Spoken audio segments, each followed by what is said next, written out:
The biting wind screams around a desolate, snow-draped house, its windows like vacant eyes in the frigid night. But inside, a young man thrashes in pure agony, a faint blue energy pulsing from him as he screams a desperate plea for help. The pain just keeps escalating, a searing, mind-numbing torment tearing through his very soul. His eyes wide with pure terror as he faces the horrifying, inescapable thought of his own end. Through a frosted window, the bleak, snow-choked wasteland stretches into infinity, a voice wondering if the source of this nightmare is out there. His bright blue eyes blaze with an unholy intensity, mirroring the bizarre energy surging within him. Then, in an instant, Estio is free-falling through a colossal, frozen abyss, the world a dizzying blur of white and gray as he plunges deeper into the desolate, snowy void. He's trembling, a bone-deep chill seizing him as an ethereal blue glow bursts from his eyes and hands. Lost and alone in a frozen wasteland, he can only shiver, the cold gnawing at his very soul. His tiny form pushes through the endless snow, every step a soft crunch in the deafening quiet. The endless, sparkling white expanse stretches out forever. His boots sinking deep with every grueling step. When suddenly, his eyes snap wide, spotting a familiar black cat below him, a shocking sight in this desolate place. The cat snarls, then chokes, blood erupting from its mouth. A sickening crack rings out as his hands ignite with that same fierce blue glow, instinctively reaching for the fallen cat. He gently places a glowing hand on the cat's head, a silent, powerful comfort in this brutal, frozen reality. Still trapped in that chilling, snow-drenched dreamscape, the enigmatic blue light pulses from him, a beacon in the void. Even amidst the dream's icy grip, he feels the echoes of his own mind, a silent testament to the power within. But the dream fades, and reality beckons, as the morning sun pierces through a distinctive round window. A persistent thump, thump echoes, as he tosses and turns, fighting his way back to consciousness. The thump intensifies, and a voice snarls, complaining about the biting cold. Suddenly, Terriot's furious face dominates the scene, his patience completely gone as he roars, "How long are you going to sleep for, you bastard?" Another furious thump punctuates his desperate demand, "Just tell me already." Snapping awake, Estio sits by the window, his eyes distant, lost in thought as he stares out at the world. Still shrouded in that mysterious blue light, he finally starts to wake, his eyes cracking open. But his brother, Terriot, is already on him, practically yelling about how long he's been out and what day it is. You can practically feel Terriot's impatience radiating off him. Estio, barely conscious, just mumbles, his hand reaching out, still glowing with that faint blue energy. With a sudden, forceful yank, Terriot yanks the blanket right off him, practically catapulting Estio into a sitting position. Estio, clearly not thrilled, grumbles about his damn brother under his breath. A deep sigh escapes him as he finally shakes off the last of his slumber. Standing now, still wrapped in his blanket, he just stares out the window. His face is a picture of deep thought, completely lost in whatever's on his mind. It's finally here, the coming-of-age ceremony. This isn't just any day, it's the biggest annual event in their sleepy town. This isn't just some boring ritual, it's a massive joint celebration for every 15-year-old, a true coming-of-age moment that solidifies their place in the community, forging unbreakable bonds. But for Estio, it's just another day, a total snooze fest with no exciting festivals or parties, just the crushing pressure of what comes next. He's still zoned out by the window, deep in thought, when his sister Rosette finally catches up to him. Rosette's jaw drops, a shocked gasp escaping her lips. She practically screams, "I thought it was a ghost," her voice hitting peak panic. But then, a new, even more pressing issue hits her as she recoils, demanding, "Hold up, why do you reek?" Their father, stepping in, delivers the ultimate burn, "You look like a total mess." Then, he drops the mic, "You might be growing up, but you're still my kid." Rosette, trying to salvage the situation, offers a half-hearted, "Whatever, we'll just pretend you're invisible." But the truth slips out, "Seriously, it's mortifying to be seen with you." The snow kept coming down, but his dad and Rosette were already heading out, dropping a final reminder for him to catch up to the ceremony. He just watched them bail, a silent grumble brewing about having to actually put on clean clothes for this thing, which felt like a monumental effort in the freezing cold. Just thinking about washing up with that icy well water outside made him wonder where he was even supposed to pull that off, the cold already hitting him hard. Outside, everything was just bleak and frozen, with naked branches clawing at the sky. The little house just sat there in the snow, the well standing guard out front. Back inside, he finally peeled off his clothes, staring down at the water bucket, mentally preparing for the shock of the cold. Taking a deep breath, he started scrubbing his back, the freezing water a brutal wake-up call.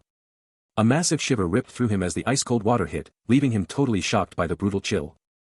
After that brutal bath, he found some much-needed comfort with Suki, who snuggled right into his arms with a chill meow. Fresh out of his icy bath, Estio calls out, searching for his furry friend. A sudden shiver hits him, the cold refusing to let go. But from above, Suki, the mysterious black cat, watches him, its golden eyes holding a secret. Just as Estio starts drying off, Suki casually strolls over, nudging a mysterious glowing object his way, leaving him totally baffled. He stares at the bizarre item, demanding to know where Suki even got it. He pushes for answers, but Suki's response is just a cryptic "I received it." With a decisive paw swipe, Suki shoves the glowing mystery right at him. Then, the cat looks up, announcing it's a gift for Estio. Now, the object sits in a shimmering pool, radiating an otherworldly glow, leaving Estio to ponder this bizarre, magical present. He's absolutely stunned, eyes wide as the enigmatic blue glow pulses from the object in his grasp, leaving him speechless. Then, bam! The object explodes with light, a piercing shriek ripping through the silence as someone screams in pure panic. But Suki, cool as ever on his shoulder, just purrs, her golden eyes practically sparkling as she confirms, "It's a gift for you." He clutches the cat tight, his mind racing, trying to wrap his head around the fact that his cat just talked and gave him a glowing mystery box. Later, bundled up in a cozy blanket, he's left to stew in his own thoughts, the sheer absurdity of everything hitting him hard. He can't help but remember Suki's words, a tiny smile creeping onto his face as he thinks, "Man, this cat is seriously too kind." That thought brings a fleeting moment of warmth, but the massive questions about the glowing thing and his super smart cat still loom large. He just can't shake it, this cat is next level wild, and the whole "talking to an animal" thing still totally blowing his mind. He flashes back to the moment he first found the glowing item, a bag of seeds, maybe fruit, promising a massive harvest, but its true power remained a total mystery. Suki, the cat, just does whatever she wants, and now, chilling on his shoulder, she casually greets Furia, like it's no big deal, saying it's been a minute. Suki then pivots to two other cats, straight up asking one if he just had kittens, then telling Ricky to watch out for the cold, while the cat she called Ben just laughs, that tickles. Watching her just casually chat with other animals, Estio is completely dumbfounded, one burning question echoing in his head, "Suki?" A soft rustle of leaves echoes underfoot. As Estio stands, his gaze fixed on something before him. A young woman with long blonde hair looks back at him. Her expression one of mild confusion as she utters a name, Bella. Then trails off, unable to recall anything further. Estio's own voice is filled with a mix of surprise and concern as he asks, "Who are you?" It was just as he had expected. He looks down at his own reflection, his eyes glowing with a faint blue light, as the painful truth settles in, she doesn't remember him. Just as he's lost in thought, a voice snaps him back to reality, uttering his name with a jolt of recognition. Bella, with a puzzled look, questions his plans for the village, and he quickly confirms he was just on his way. Then, with an unexpected proposal, she suggests they team up. And just like that, the duo is off, striding towards their destination. Suddenly, we're in a lively tavern, as a server shouts out, touting drinks for everyone. The tavern is buzzing with energy, laughter, and the clang of glasses, as the server keeps the drinks flowing. It's a full-blown party, with tables packed and drinks flying, some even overflowing in the excitement. A drink spills over the edge, a testament to the wild fun unfolding. Meanwhile, back at the homestead, the old man is deep in thought, dropping a casual by the way. His daughter, Rosette, cuts straight to the chase, demanding to know where Estio has vanished to. The old man, clearly annoyed, calls him a lazy bum, and Rosette adds that he's been in the washroom forever. Meanwhile, Estio, Ricky, Terriot, Furia, and Bella are all gathered, and Terriot is ready to get things moving, declaring they should just start without him, with Furia immediately backing him up. Terriot and Furia are totally on board, shouting their agreement. The old man, now with a drink in hand and a grin on his face, decides it's time for a celebratory drink to warm up, since waiting is clearly out of the question. Elsewhere, Estio is on the move, backpack and all, pushing through a sea of people, a blur of motion in the crowded thoroughfare. Bella, scanning her surroundings with a hint of concern, declares, Bella hasn't arrived yet. Estio keeps pushing forward through the throng, his path unfolding before him. Aha, that's right. Terriot shouts, we have to wait for her. Rosette chimes in, wondering what kind of person she'll be. And just like that, Bella bursts onto the scene, walking right beside Estio. Terriot and Rosette are stunned as Bella playfully teases them, claiming she thought they didn't want to see her, her patience finally snapping. What? Terriot yells, while Rosette frantically asks if she fell or got hurt. Bella, cool as ever, simply states, I'm fine. Estio's eyes flash with a moment of pure shock. It's been a while, Bella declares, turning to Estio with a smirk, Louis. Terriot's jaw drops, utterly bewildered, he's really Estio? Bella gives a sly, knowing smile, her hand making a delicate gesture. Suddenly, a shocking jolt tears through reality. Flashing her back to a memory of sprinting hand in hand with a younger Estio, who hypes them up, pushing them forward. But the scene glitches, and she's now running solo, her dress a blur as she bolts. The memory blurs into a frantic question, a kid's cry for her mom, as everything goes black. Fast forward years, the memory keeps playing, an older Bella walking away from Estio, who begs her to come back, promising dinner together. His emotional, I love you, hangs heavy, met with her own sad, echoing goodbye. Estio pulls her into a tight hug, his voice raw with pain as he asks why she has to leave, her name a broken record of sorrow between them. The name, Bella, explodes into shards, a brutal memory tearing itself apart. Her face twists in pure agony, as she screams, I'm sick of this. She was absolutely fed up with all the fairy tales, the charming princes, the endless waiting for some storybook romance. A love that was just like something from a novel. But now, standing before him, she could only whisper his name, a desperate plea in her voice. He turns his back, a soft apology on his lips, asking if she's furious he's abandoning her. He casts one last, sorrowful look back, a hushed, sorry escaping him as he walks away. She quickly refutes it, her voice cracking with desperation, pleading that he's got it all wrong. Her face twists in pure agony, the raw emotion threatening to consume her. Elsewhere, Estio stands alone, his face a mask of resolve, as if trying to erase the memory of her pain. Years fly by, and a triumphant cheer rings out, as the children of Selbia finally come into their own. A hand clutches a rustic wooden cup, a moment of calm before the storm. Estio, rocking a brand new, pristine white robe with golden trim, gives a subtle nod, a soft, then drops a genuine, thank you. Firia brushes it off, a casual wave of her hand saying, it's nothing, but she spills the tea about almost getting clowned earlier, hinting his escort was just part of the deal, so, it's only natural, right? Bella, right next to him, is absolutely glowing, gushing over his new threads, thinking they're totally on point and a massive upgrade from his old, humble gear, like, wow, he looks good, and it's been ages since he rocked those old clothes. Firia's face changes, a quiet sip of her drink hiding a whole lot of thinking. Before she hits him with the direct question, honey, did you actually buy that outfit? He dodges her eyes, turning away, but Firia isn't letting up, seriously, you think I'd wear that? So where did he even get it? Her voice amps up, totally incredulous, nobody in our whole town wears robes like that. A sly smirk creeps onto Firia's face, her eyes practically sparkling with suspicion or maybe just pure mischief. A mysterious package, the very origin of his sudden transformation. Estio, caught in the spotlight, faces Firia's relentless interrogation about his shocking new look. That design. Never seen it. Where did you even get it? A moment of tense silence hangs in the air as he weighs his words. Then, a casual, almost dismissive reply, I got it as a gift. Bella, looking super suspicious, confronts Estio about some item, saying she's never seen anything like it.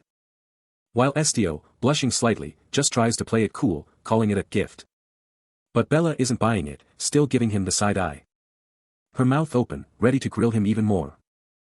She then hits him with the, are we friends, question, then drops the bomb, he might be nice, but he's not that nice to get a gift like this.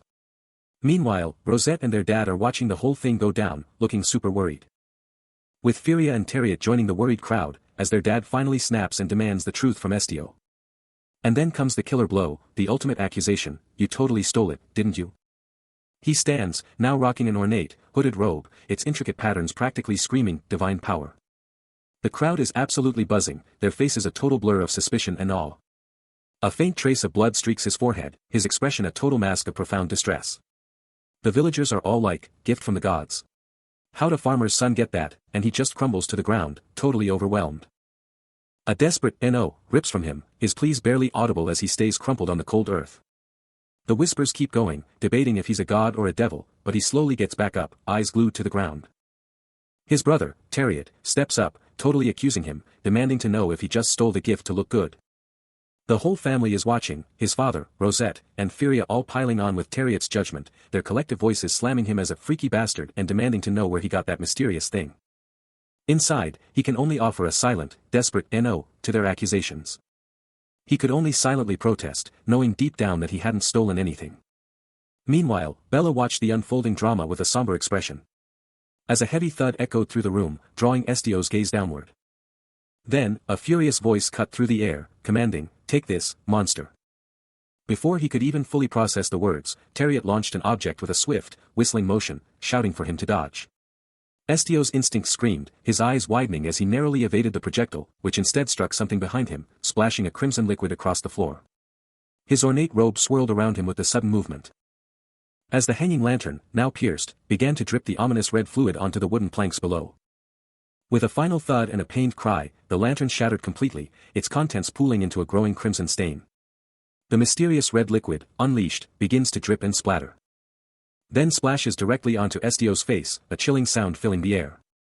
His father and Rosette are instantly gripped by terror, a monstrous reflection flashing in his father's bloodshot eye as he screams, "It's a monster! A monster!" Estio gags, a violent, guttural sound, and his eyes ignite with an infernal red glow. He stands frozen, the crimson liquid clinging to him. His father, utterly distraught, shouts for his own father, "Father!" While Rosette, equally panicked, cries out for her mother. "Mom!" Even Terriot, his brother, calls out to him, his eye briefly flaring with that same terrifying red. "Brother!" Then, Estio turns, a chilling, wide grin splitting his face, his eyes blazing with malevolent red energy, as his entire family stares back, utterly paralyzed by fear. A mysterious robed figure, deep in thought, reveals a hidden hope they once clung to. But now, it seems, that glimmer has vanished. Meanwhile, Estio's hand shoots out, his face twisted in a silent, agonizing scream. As if unleashing a torrent of raw, unbridled emotion. Then, a bone-chilling, guttural laugh rips through the air, morphing into a full-blown, maniacal cackle. His mouth stretches into a wide, predatory grin, revealing razor-sharp, pointed teeth and eyes that blaze with a malevolent, crimson glow. As he locks his unsettling gaze directly forward, daring anyone to look away. His hands clench, a silent, chilling resolve hardening within him. As he whispers with grim determination, "Let's leave." The destination is utterly meaningless, for it truly doesn't matter where he goes. All that remains is a singular, desperate, burning plea, "I just." A primal, overwhelming urge to simply, want to live. Leaving everything familiar behind, he steps into the brutal, biting cold of the snowy wilderness. Each crunch of snow beneath his feet a stark, chilling echo of his solitude. As he desperately ponders, which way should I go? His gaze falls, lost in the swirling, unforgiving flakes, a stark reflection of the profound uncertainty within. He's pushing through the brutal snow, each step a heavy crunch, the silence deafening. Then, a sudden, eerie creak slices through the quiet, someone else is out here. He glances up, a carriage rolling into view, and a voice cuts through the air, demanding to know if he's crazy enough to walk in this freezing wasteland.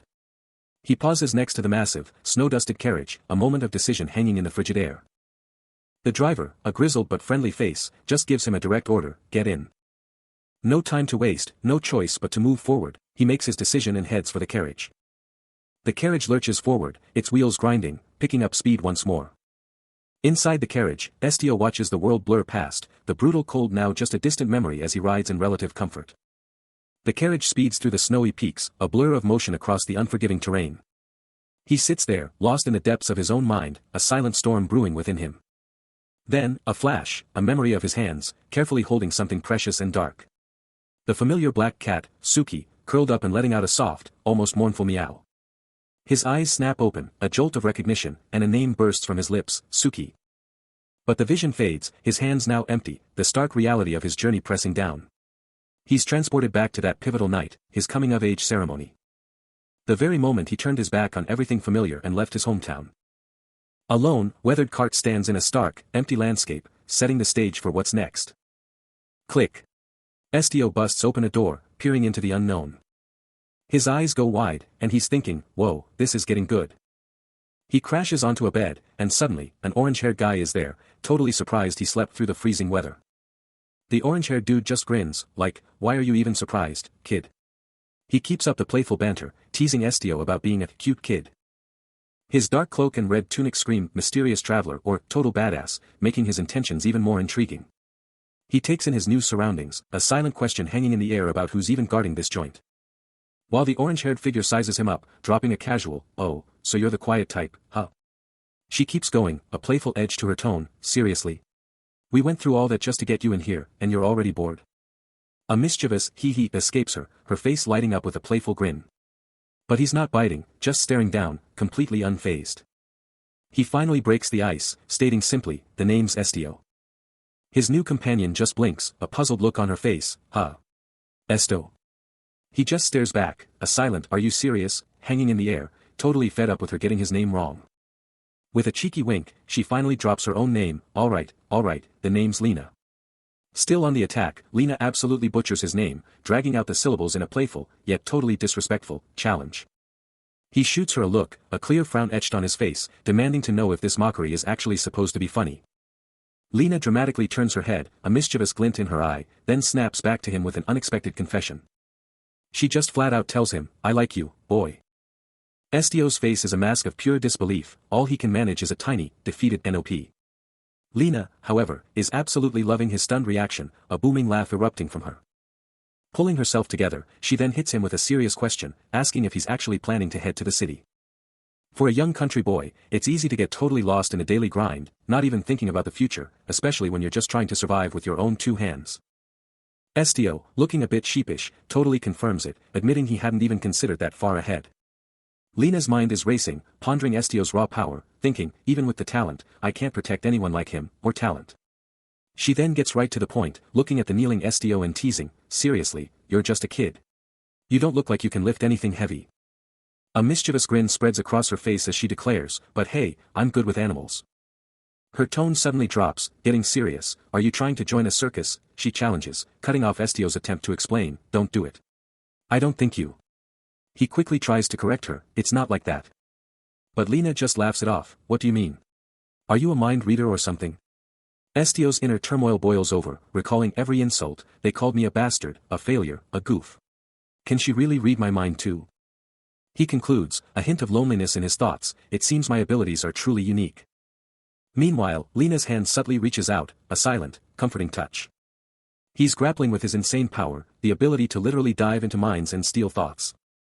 A curse that's been with him forever, flashing back to a blonde woman's chilling words, I see and hear you, even when I don't want to, and then a red-haired dude dropping the hammer, that's a power you should never have. These dark memories hit him hard, Estio's face is a storm of troubled thoughts.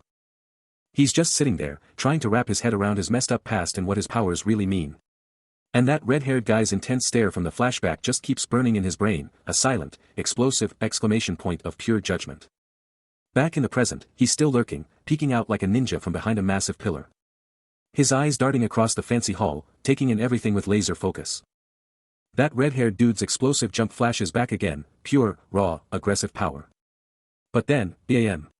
A voice rips him out of his head, yelling, yo, Esto, and he snaps to attention, totally caught off guard. Estio shoves against a massive door, trying to get a glimpse of what's inside. He stares up at the colossal building, and someone next to him demands, what is it? Lena quickly fills him in, the merchant guild is in some serious trouble, but weirdly, they're not even asking for food, so hunger isn't the issue. She can't deny he's right, and you can practically see the annoyance building up. 3 agonizing hours crawl by, the city still buzzing, but their patience is wearing thin. Estio's still standing by the cart, but Lena's practically melting into a barrel, both of them absolutely drained by this endless wait. He lets out a frustrated groan, exclaiming that 3 hours have already vanished. Lena, pacing impatiently, snaps, how are we supposed to just stand here in this freezing cold? Her last shred of patience shatters, and she explodes, I'm going to die of pure frustration. He just wanted to know what was going on in their heads, to get to the bottom of this mess. But his thoughts were shattered by a sudden, sharp cry, his name yelled with an undeniable urgency. Before he could even process it, a hand snatched his arm, dragging him along with unexpected power. Lena was done waiting, it was time to go. Let's go, she demanded, leaving him utterly bewildered, go. Where are we even going? She kept dragging him, past confused bystanders, daring him to use his wisdom to figure out what those horses were thinking. He mentally screamed, knowing full well he couldn't do any of that, and seriously questioned why she thought he was some kind of sage. Still being hauled away, he tried to object, but Lena just gave his arm a quick slap, shutting him down instantly. His frustration was boiling over, but Lena's resolve was absolutely rock solid. Lena was still dragging him, but then, out of nowhere, a cloaked figure cut them off, yelling, "Hey! Get out of the way." The warning shot out, loud and clear, near a horse, you're seriously gonna die if you just stand there. But Estio? He was still totally out of it, probably from Lena dragging him, completely missing the drama. He finally snapped awake, glancing at Lena, who was just straight up ignoring him. And just had to beg, hold on a sec, please. Then it hit him, the big realization, and he just sighed, guess I'm riding the horse. A mysterious cloaked figure, hat pulled low, dramatically declares from atop a massive carriage that he's here to check out the horses. He's already getting to work, peering intensely at the carriage wheel's complex design. But mid-inspection, he suddenly stops, like he's picked up on something. Estio and Lena are right there, and Estio quickly reassures him, saying it'll just be a quick check. The mysterious man just hums, still locked onto the carriage, then shifts his attention. Now we see the horses, just chilling in their harness, waiting for action. Footsteps crunch closer as the cloaked figure heads straight for the horses. And one of the horses gives a soft whinny, like, "Hey, what's up?"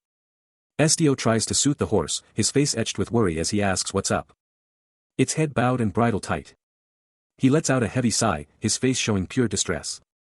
Suddenly, the horse's voice blasts into his mind, a panicked whisper of pure terror, screaming about danger ahead. He pushes for answers, demanding, scary and dangerous. What is it? The horse's mental image is a jagged, terrifying presence, just big and sharp. A dark, monstrous claw flashing into view. Estio pulls the trembling animal into a hug, hearing its mournful cry for everyone who ever cared for them. Then, a shadowy, fanged beast, its terrifying form barely visible, lets out a deep, guttural growl. The horse's terrifying telepathic scream reverberates, a chilling blue energy crackling around him. As both he and Lena snap their heads up, eyes locked on an unseen terror looming overhead. A choked gasp rips from his throat, his face contorted in pure, unadulterated shock. Lena whips around, demanding to know if he heard the warning again, her voice tight with urgency. His finger shoots skyward, a silent, desperate signal to the monstrous threat above. She spills the chilling rumors of a black-furred beast with burning scarlet eyes, and he confirms its absolute, unbridled fury.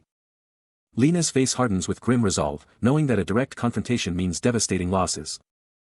Her hand clamps onto his shoulder, a silent promise that the horse's sacrifice bought them precious time. The tension is palpable as they stand by the cart, the chilling truth of their impending doom settling in. Lena's voice cuts through the tension, detailing the monster, pure white fur, razor-sharp claws, and whipping tails, all pointing to the mountain's dark secret. She turns to Estio, her voice laced with disbelief, "A monster, up there?" But doubt creeps into her tone, how are we even supposed to believe something like that? Estio, however, stays quiet, his back a wall of contemplation. His hand instinctively clenching his garment. While the chilling whispers of a snow-covered mountain, a place of pure terror, echo through the very air of the village. His eyes still lost in thought, he finally breaks the silence, which can be. Suddenly, Estio spins, gripping Lena's arm, his eyes burning with a new revelation as he declares, "Wait. I know of one more creature." His gaze drops, a chilling name escaping him, it's a Wakamama, call it. Lena's still on about this thing, calling it a white fur monkey. While she and Estio just stand there in the freezing cold. She knows it's super rare, but figures it could totally be lurking around here. Estio's like, a monkey? Here. He's heard they're a hot commodity with the rich folks, not out in the snow. Lena's pushing it, saying just seeing its glowing red eyes would be enough to get any hunter hyped. She's trying to calm him down, saying there's nothing to fear, and a sweet reward is waiting if they just check it out. Estio's taken aback by her pushiness. As Lena spins around to face him head-on. With a fierce look, she tells him straight up, he's got no choice but to come with her. The squad was geared up and ready to roll, a confident voice hyping them up for the mission ahead. Watching the pros get ready, Lena couldn't help but acknowledge their serious skills, clearly impressed. Estio, with Suki by his side, was totally lost in thought, wondering what the heck was going on. But Lena was already hyped to go, asking if it was finally time to hit the road. Still totally confused and not wanting to go, he demanded to know why he was even stuck with her. But Lena wasn't having any of it. She just grabbed his arm and started dragging him, leaving him with a shocked yell. But as they pushed further into the unknown, a terrifying truth emerged, this white fur monkey was no ordinary beast. This thing was probably a brutal monster, or something way worse, its shadowy outline pulsing with dark blue power. He escaped the village, but now he's falling, caught in a whole new mess.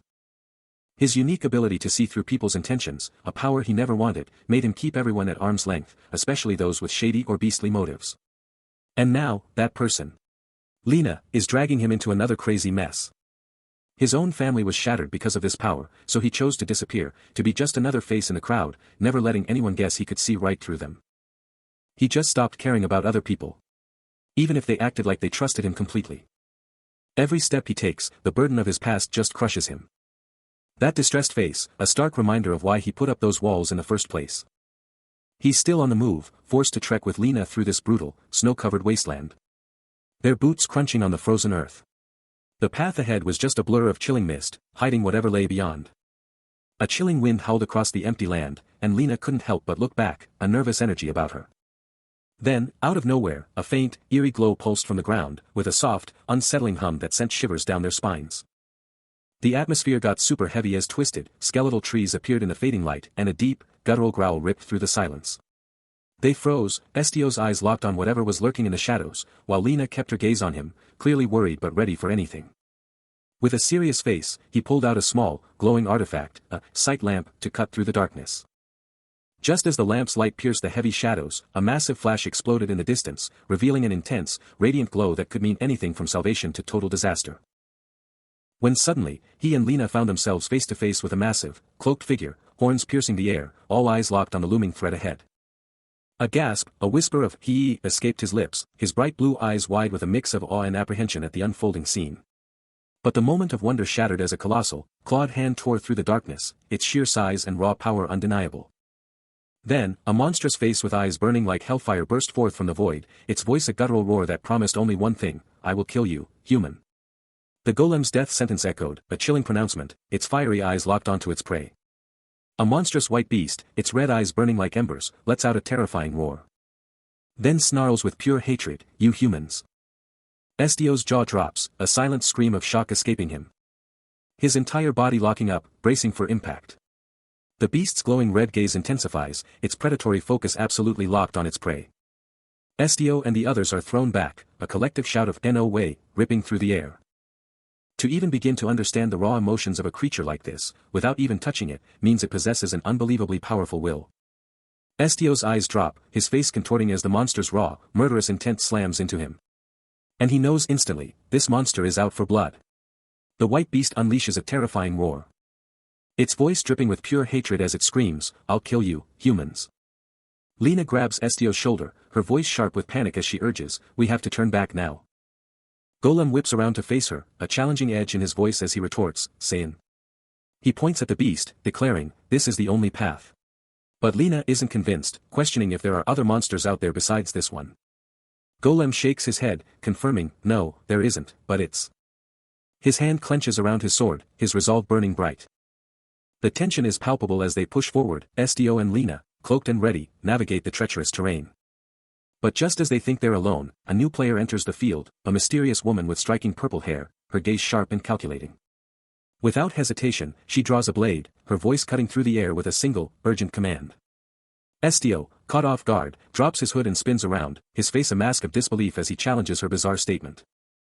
But before any answers can be given, the very earth shatters as the white beast erupts with a primal roar, its monstrous presence dominating the entire scene. The sheer force of its cry rips through the atmosphere, a terrifying declaration of its power. In a flash of pure instinct, Lena snatches Estio, yanking him clear of the monster's deadly reach. He reels backward, his eyes wide with terror, the sudden pull throwing him off balance. But Lena holds her ground, her eyes locked onto the beast, her voice ringing out with a fierce confirmation of their enemy. The mysterious purple-haired mage, eyes blazing crimson, starts channeling a raw, red energy, ready to unleash chaos. Then, a defiant challenge rips from her lips, "You think just white fur is enough?" But Lena isn't waiting around, she's already a blur of motion, closing the distance in a flash. The white beast, though, is one step ahead, having already snatched Estio, holding him tight.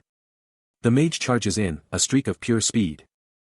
She unleashes a barrage of glowing red orbs, swirling with deadly intent. The magical projectiles absolutely decimate the white beast, exploding in a furious barrage, even with Estio still in its grasp. Lena slams on the brakes, her momentum carrying her just past the monster. Then, with a devastating strike, she smashes a direct hit onto the beast. The white beast unleashes a terrifying roar, its crimson eyes blazing with untamed rage. But wait, Estio is still pushing forward through the echoing cavern, completely oblivious to the monstrous threat lurking just beyond. The monster's ear-splitting shriek rips through the air, a terrifying promise of utter annihilation. But from the shadows, the mysterious purple-haired mage watches the entire scene unfold, a silent, powerful observer. Then, in a flash, Estio's eyes snap open in pure terror, as the horrifying reality of his predicament finally hits him. Lena's gaze is locked on the action, her face set in a determined grimace as she plans her next devastating attack. Boom! The mage unleashes an explosive torrent of crimson energy, a devastating wave of magic blasting straight towards the white beast. The beast is rocked by the impact, its roar transforming into a shriek of agony as the magic connects. And just like that, Lena strikes. She unleashes a brutal kick to a golem's chest, the impact reverberating with bone-shattering force. The purple-haired mage is locked and loaded, but Estio's eyes are already on the next big problem, a new threat rising. Then, with a thunderous rumble, a giant, shadowy claw smashes down, right for the mage. Estio's on the move, thump-thump, bolting from the danger, heart racing like crazy. But wait, he doesn't run. He spins around, hand out, yelling, "Stop," at the massive golem. Then, he's right in front of the furious white beast, trying to chill it out, saying, "It's all right. Please, calm down." But the beast? It just snarls, eyes blazing with pure rage. The growl gets deeper, a primal roar of fury. Estio's calm face cracks into alarm as the beast's rage goes next level. Then, bam. The white beast snatches him by the head, lifting him like he weighs nothing. An orange-haired adventurer, caught in the thick of it, screams a desperate warning. But before he can even connect, a devastating blow lands, sending blood flying. The beast rips into his leg. And the adventurer lets out a gut-wrenching scream of pure agony. But then, a flash of crimson. Estio, breaking free, unleashes a devastating energy blast, slamming into the white beast with incredible force. Stunned and wounded, the beast recoils, turning tail and bolting, desperate to escape the sudden onslaught. It tears through the rugged, rocky landscape. Witnessing the beast's retreat, the purple-haired mage's eyes narrow with fierce determination, barking, "We can't let it get away. Finish it." Estio's hand crackles with power, ready to pursue. Estio is reeling, his mind a whirlwind of doubt as he grapples with the aftermath of his power surge, asking himself what he was even thinking. Staring blankly ahead, he's trapped in his own head, the sheer force of his new ability a crushing burden. He flashes back to the beast's stunned reaction, that split second where his raw power broke through its guard, even if it was just for a moment. The beast's wounded form haunts him, a terrifying realization that he might have just ended its life. A tidal wave of fear and regret crashes over him. Estio grips his head, "Mom," screaming in his thoughts as pure terror consumes him. But through the chaos, a fierce determination sparks in his gaze. His face setting with resolve as he makes the only choice, he has to go. The chilling, snow-covered path, disappearing into the ominous forest, is now his only way forward. Taking a shaky breath, his eyes burning with a desperate mix of fear and resolve, Estio steels himself for what comes next. He plunges into the cavern, the blue crystals casting an eerie glow, and immediately senses that no other warriors have breached this silent domain. His eyes dart upwards, scanning the cavern's dark expanse. When suddenly, a chilling, metallic scent hits him, the unmistakable smell of blood permeating the cave. A desolate, snow-covered world stretches beyond the window, its silence broken only by the gentle fall of flakes. Estio reaches out, his fingers brushing against the cold glass, a silent acknowledgement of the harsh beauty outside. Soon, he finds himself amidst the biting cold. Standing before the massive, white-furred beast, its imposing form a stark contrast to the quiet snowfall. He takes a deliberate step forward, approaching the creature with a calm resolve.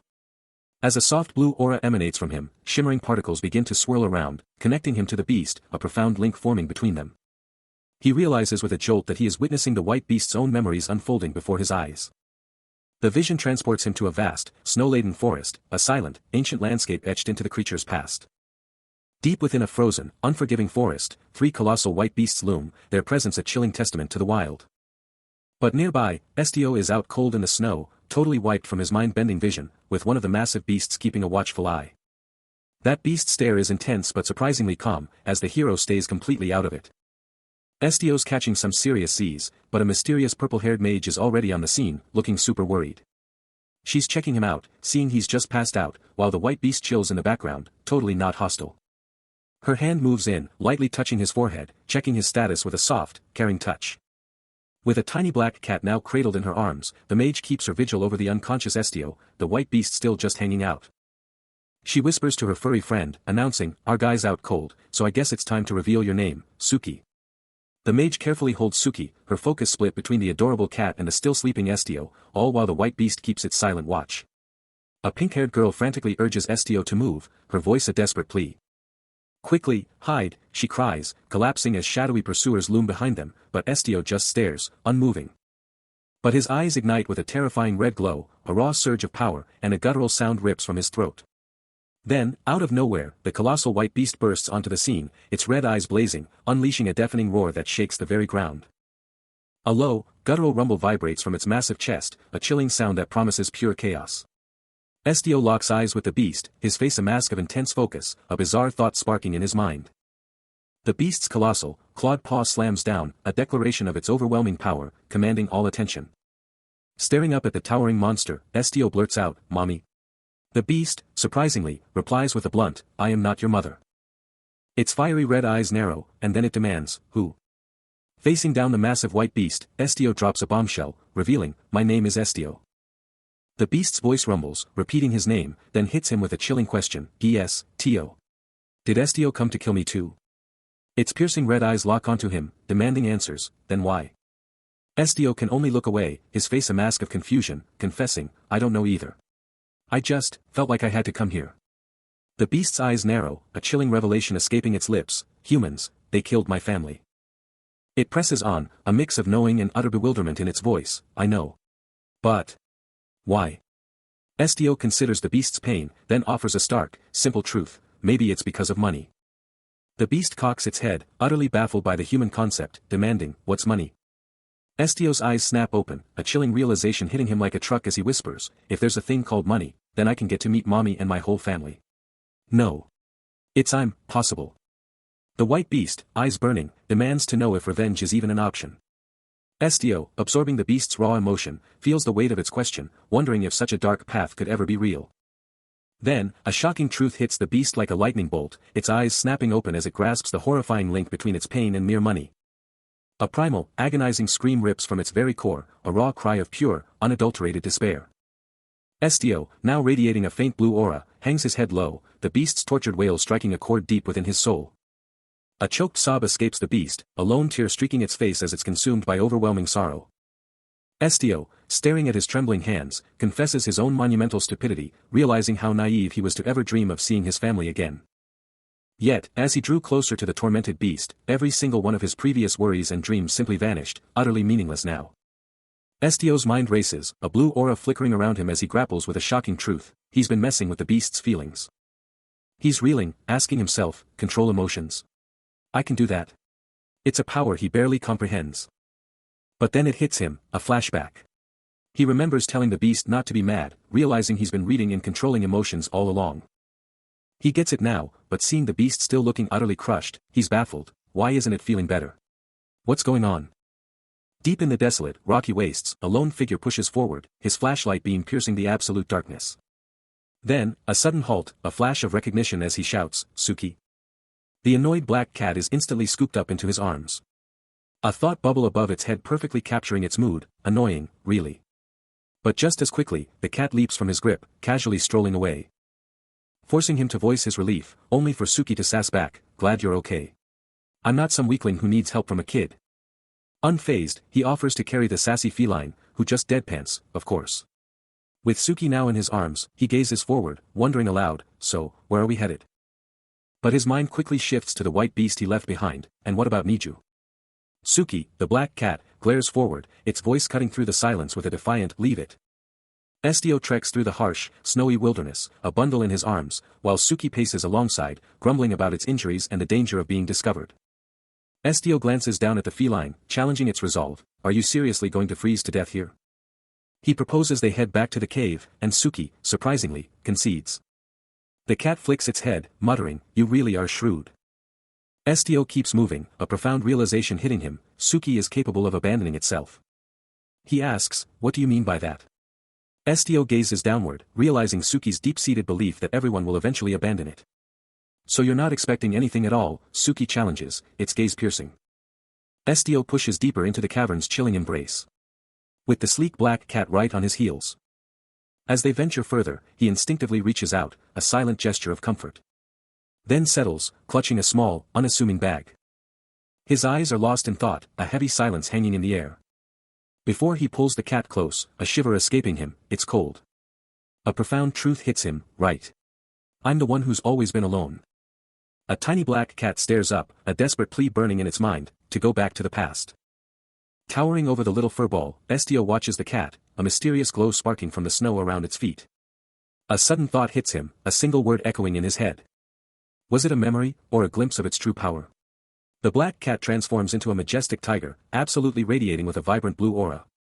Later, while SDO is totally out cold, the little cat snuggles on his chest, a heavy thought weighing on its mind, his sickness is all its fault.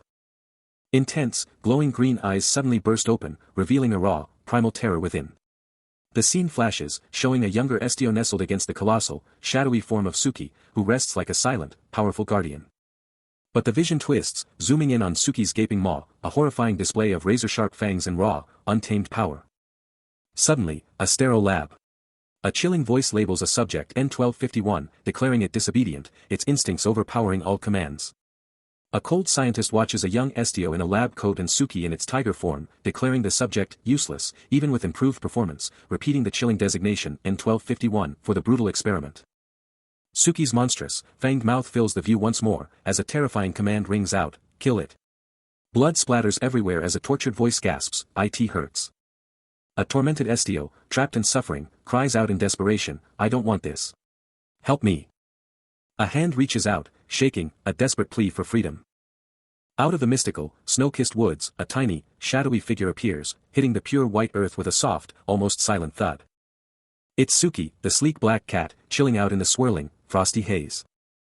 But as the clock strikes midnight, a mind-blowing transformation kicks off, the tiny cat morphing into a colossal, epic black tiger. Estio's mind flashes back, recalling the one who named an abandoned failure Suki, a name that sealed their destiny forever. He remembers the cat's fur, the exact same dark shade as his own hair, a secret bond formed in their lonely world. A younger Estio, holding the little cat close, thinks about their bond, the only one who ever saved him. The memory hangs in the air, a whisper of a name, Ki. Suddenly, the massive black tiger springs to life, leaping up to its full, intimidating size with a powerful burst. Back in the present, Estio is chilling next to the now transformed Suki, softly asking if it's finally awake. Estio, sitting next to the colossal black tiger, offers a sincere thank you, as Suki, in its majestic form, reveals it was able to find peace and rest from the biting cold, all thanks to him. But just as quickly as it appeared, the tiger form fades, and Estio looks down at the tiny black cat now nestled in his lap, asking if it's injured, then swiftly confirms he's perfectly fine. A soft, ethereal blue light pulses from the tiger's disappearing leg. As the colossal form shimmers, shrinks and dissolves into a cascade of glowing particles around him. The tiny cat gazes up at him, its eyes wide with curiosity, a soft kyup escaping its tiny mouth. Its adorable, black head tilts just a bit, studying him with intense focus. Estio lets out a relieved sigh, glad to see the cat safe and sound, then playfully asks how long it plans to stay in its adorable, smaller form. He repeats his relief, emphasizing that it's completely safe now. Standing tall, Estio beams, thrilled Suki is back to normal, admitting it's been too long, then, with a sudden shift, asks if any other groups are on their way. Estio, wrapping up their chat, gives Niju a soft pat, saying his goodbyes. But then, the white beast Niju, totally speaks, shouting his name. Estio totally jumps, a shocked gasp escaping him while Suki, chilling on his shoulder, just watches. Niju, staring up at him, makes it super clear it wants to join him, it's coming along. Estio stares back, wondering if this beast is actually serious about following him. He pauses, totally weighing his options. He confesses that while he's cool with the company, the road ahead is risky, and he's not strong enough to protect them both. Niju makes a curious noise, then proudly flexes its strength, vowing to protect Estio, who tries to cut in, realizing the beast totally missed his point. Standing together in this desolate, ruined place, it's obvious Niju just doesn't want to be alone. The white beast keeps talking, dropping a bombshell, he's heading back to his birthplace, the city. Then he hits Estio with a loaded question, wouldn't he be angry or scared there? Estio lets out a quiet humph, but the beast just stares, totally unfazed, waiting for his reply. Estio's mind races, a dark thought forming, he'd probably lose it if he saw the monsters who wiped out his family. His fancy robe just hangs there. But the beast, completely missing the point of human feelings, just shrugs it off, declaring it couldn't care less about those humans. And then, the kicker, it claims Estio himself taught it that lesson. Staring the beast down, Estio drops a chilling threat, he might just try to kill it. But instead of fear, the beast just grins, hearts literally popping around it, asking if that means it gets to be angry too. Estio just freezes, one word barely escaping his lips, while his cat just watches the whole bizarre scene unfold.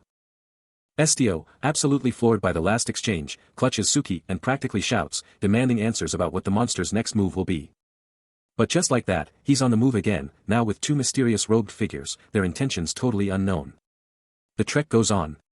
Then, a.m. The massive city of Galatia explodes into view on the horizon, its epic walls and crazy buildings screaming, new adventure. They push hard, covering ground fast, hitting the city gates right as the sun dips below the horizon. Two guys are waiting, one immediately asking if they're wiped out from the long trip, their expressions a blend of, what's up, and, are you okay?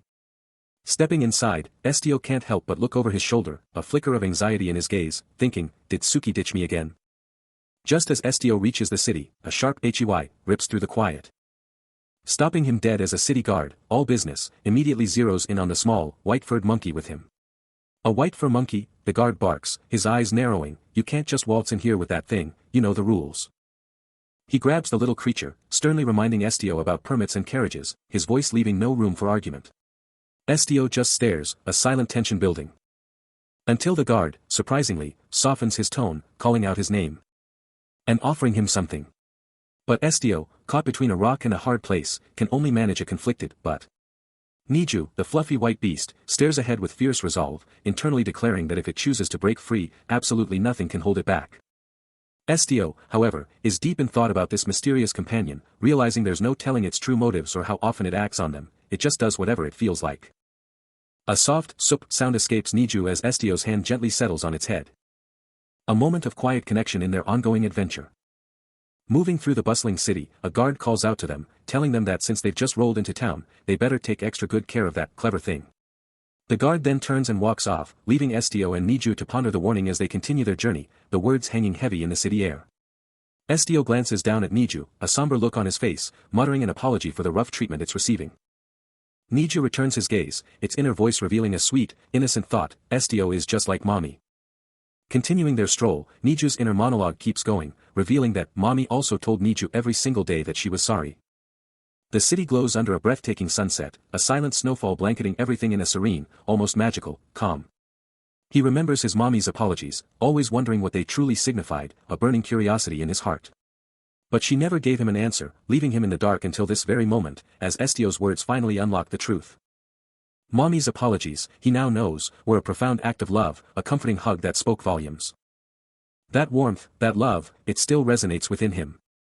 Estio's mind reels, trying to grasp the creature's shocking confession, a new layer to their bond revealed. As twilight descends, the city ignites with 1,000 twinkling lights, the endless snowfall a beautiful, silent backdrop. Alone on a bench, he stares out at the vast city, his mind racing with the day's incredible, life-changing revelations. Estio, on the grind for new opportunities, gets hit with the classic question, still looking for work? The old man drops some wisdom, telling him the guild is where the real action is. Estio's mind races, muttering, the guild. Even his white beast is locked in, as Estio processes this game-changing info. That determined glint in his eyes. Yeah, he's making a decision. The old man keeps dropping hints, saying they'll find him work and to hit up the guild in the town center, the one he thinks is called Ignis. He pushes through the snowy night, his loyal companion right there with him. And then, boom. The massive Ignis guild appears, you literally can't miss this place. Click. He grabs the fancy doorknob. The door creaks open, and he's finally inside, taking in the whole scene. A bright, welcoming energy just bursts out, like a hand reaching out to say hello. A super-friendly receptionist beams from behind the counter, shouting out a huge welcome to the Ignis guild and guaranteeing everyone's gonna be happy. He steps up, asking about joining, and the receptionist lights up, oh, an applicant. She tells him to head upstairs for the form, then playfully asks, or maybe you haven't learned to read yet. As he and Suki head for the stairs, her words follow them, you haven't learned how to read. After a long journey, Estio finally hits the Ignis guild, leaving the city's hustle and bustle in the dust. The massive guild doors swing open with a groan, and Estio, with the white beast right behind him, charges up the imposing staircase. They hit the top, bursting into a massive hall. Elsewhere, a mustached guild official checks his watch, looking totally over it, and lets out a frustrated HM. But then, his eyes snap to the new arrivals, Estio and the white beast, standing right there. The official's face twists, and he starts to grill them, are you? He sizes up the kid, thinking, is he an applicant? Then, a grin breaks out on the official's face, he actually thinks Estio is a cute pumpkin. Estio, cool as ever, lays out his reason, telling the official he's here because he heard they're recruiting new guild members. The guy behind the desk just shrugs it off, well, you're not wrong. He then introduces himself, revealing he's the big shot, the Gaulesia branch manager of the Ignis Guild. The young man, holding out his ID, cuts straight to the point, I'm Estio. The manager then explains that some guy named Norman is supposed to handle this, but he's totally swamped with applications right now. He continues, saying Norman should decide after checking the documents, but lately, they've just been getting slammed with requests. The manager lets out a frustrated sigh, confessing that at this point, he'd even take a monkey's help if it meant getting things done. Estio just stands there, cool and collected, with the white beast right beside him. Before the manager finally breaks the silence and asks, alright, Estio, where are you even from? He drops the bombshell, his hometown is the river region. The guild manager's eyes widen, demanding clarification, is the entire river region his hometown? He fires back, challenging the manager to specify which part of river he means. The manager strokes his mustache, Selbia, huh? He muses, then cuts straight to the chase. what's your specialty? Animals? He warns, no more vague phrases, his pen furiously scribbling, making sure the message sticks. The manager's mind races, realizing he needs to see his true skills, to unlock the perfect, high-level assignments. Estio, with a confident gaze, finally reveals his secret, he can read the hearts of animals. The manager's face goes blank, then a flicker of understanding crosses it, as he slowly echoes, animals. With a decisive flourish, his pen slams onto the paper, boldly scrawling, stop. An ability user, the white beast exclaims, her grip firm on Estio. The guild manager's pen hovers, his mind reeling, but an ability to read the hearts of animals. I've never heard of anything like that. This world is packed with incredible ability users, magicians, elementalists, alchemists, and healers. They bend mana, command elements, or wield specialized skills to perform absolute miracles, and their types are countless. Yet, despite these diverse powers, they all fall into a few distinct, well-known categories. But Estio's skill? It's a total wild card, completely defying every known classification. The manager rubs his chin, utterly baffled, people, sure, but animals? This is just, too much. Estio stands his ground, a hint of concern in his eyes. Then, the manager explodes in frustration, slamming his hand down, excuse me, but if I'd known you were an ability user, you wouldn't have even made it past the waiting room. The manager's mind races, seeing Estio as the ultimate wild card, a hidden ace that could either make or break everything. Alright, he declares, a glint in his eye, let's put a little something on the line. His orders are direct, hit Shark Road, find the animal merchant, and get the job done. Any problems, he challenges, you've got what it takes to handle them. Estio's silent nod is all the confirmation needed. A document is thrust into his hand, proof of his mission, with a final command to return victorious. Estio steps out, the weight of the new mission settling upon him. The guild hall looms, a silent witness to the night's unfolding events. Meanwhile, a powerful, white-furred leg, shackled and waiting, hints at the true challenge ahead. Touching down at the designated spot, Estio has officially landed at House Number 3, Shark Road, the next stage of his epic quest. Strolling through the eerie streets with Suki, the little feline companion gives a curious meow, taking in the strange new world. Then, the moment arrives, they spot the colossal, chained white beast, and Estio, with a look of profound gratitude, utters, thank you. The white beast, its massive face contorted in a raw display of anguish and yearning, lets out a heart-wrenching, cue. An overhead view captures the dramatic encounter, the tiny duo facing down the colossal, imprisoned beast. The imposing structures of Shark Road cast long shadows, adding to the tension of the moment. Estio is absolutely freezing, standing solo in a brutal, snow-covered wasteland, the chill hitting him hard. Then, a deep growl rips through the quiet, and two massive, red-eyed monsters burst out of the snow, looking absolutely terrifying. His boots just keep crunching through the ice. When suddenly, a massive figure with wild white hair and glowing red eyes just appears, towering over him, giving off this insane, heavy vibe that makes everything feel even colder. Footsteps keep going, as some other, smaller person bails out, leaving him totally alone with this giant. He feels a chill shoot right through him, as this massive entity just stares him down, its sheer presence crushing. But then, a super chill voice cuts through the intense vibe, promising, don't worry. I won't attack you. Kneeling in the snow, Estio stares down at the chained dog-like creatures and the black cat, his mind reeling, asking himself if this is even real. Then, a soft padding sound cuts through the silence as one of the dog-like creatures gazes up. His face contorts in pure disbelief, the bizarre reality of the moment finally hitting him. He rises, observing the creatures, a bizarre calm replacing his fear, making him wonder who they truly are. This whole situation is just too weird. But just as he's trying to figure things out, the colossal white beast from earlier suddenly reappears, its sheer size instantly taking over the entire area. The giant then speaks, directly to him, demanding to know if he's the whatchamacallit it's been searching for.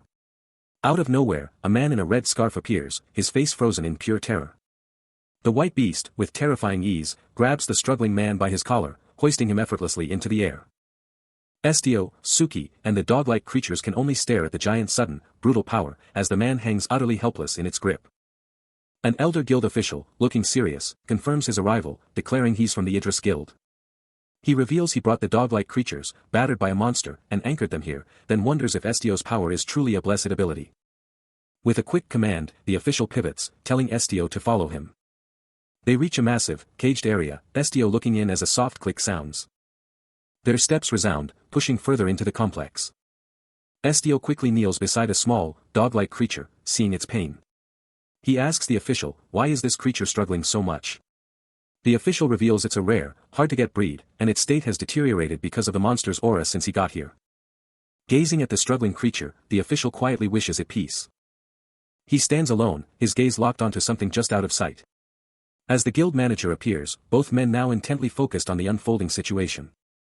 A small, dog-like creature lies vulnerable on the ground, a mere child. The manager's voice booms, questioning why Estio is just standing there, stating the obvious. And warns that without proper training, this creature will become a massive problem when it matures. Estio's only reply is that so? His loyal companion, Suki, observes the scene, completely unfazed by the creature's condition. The manager continues to elaborate, gesturing emphatically to Estio. The camera zooms in on the creature's unique tail, raising a critical question, but where exactly? A single, poignant tear streaks down Estio's face, his eyes burning with a powerful, sorrowful blue glow. Suddenly, a powerful surge of emotion hits him, his body flaring with an ominous red and blue energy. A searing, sympathetic pain, not his own, rips through his leg, igniting a furious red energy around him. He clutches the tiny creature, his eyes blazing with an electric blue, mirroring the raw, purple energy of agony pouring from the puppy. "What's happening?" he shouts, the manager asking if he's hurt, but Estio cuts him off. "No, it's not me that's in pain." A guttural groan rips from him, his electric blue eyes burning with raw empathy. His gaze locks onto the creature, and he states with grim certainty, "It's the puppy, it's not okay." With Estio still cradling it, the puppy's purple aura flares even brighter, pulsating with an undeniable, escalating agony.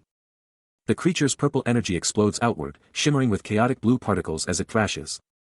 Its eye blazes with a vibrant, pulsating purple light, a terrifying beacon of its immense suffering. Estio is totally lost, diving deep into a shimmering, ethereal memory. A super vivid echo of the Drake's past, just as the manager's voice totally snaps him out of it.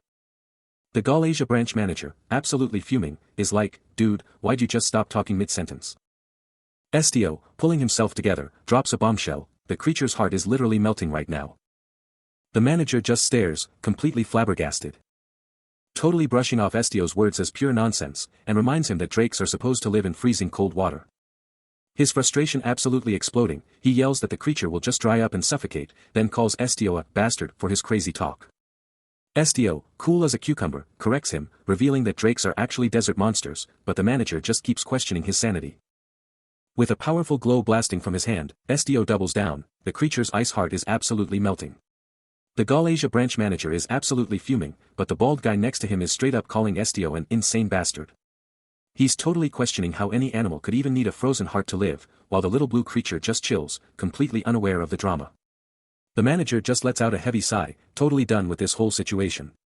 But the bald guy is actually thinking about it, wondering if frozen heart and mana are about the creature's mana core. And get this, the little blue creature actually stirs, its eyes popping open. Just as the manager's frustration hits its peak, grumbling about that damn kid. But Estio, totally oblivious to their doubts, grips his staff with serious intent. His face set with determination, ready to make his move. Then, back in the office, the bald guy suddenly grins and drops a bombshell. Estio was right, the drake's heart is frozen, leaving the manager absolutely stunned. Deep in the archives, a tense confrontation unfolds as a sharp-eyed student glares down, demanding answers. "Can't you take a hint? Go get some sunshine outside," he barks, as elsewhere, a pink-haired genius challenges appear, then a blue-haired strategist issues a dire warning about a looming deadline. The pink-haired prodigy then fixates on a mysterious, pulsating artifact in her grasp. As if unlocking its hidden power, while in a stark contrast, Suki radiates an intense, icy blue glow, a chilling energy surging from her very being.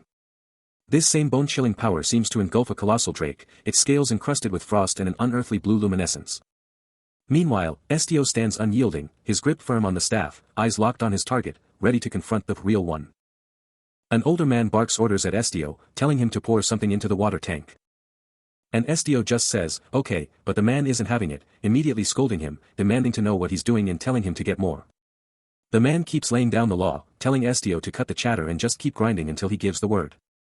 With the supervisor's gaze burning into him, Estio keeps at his work.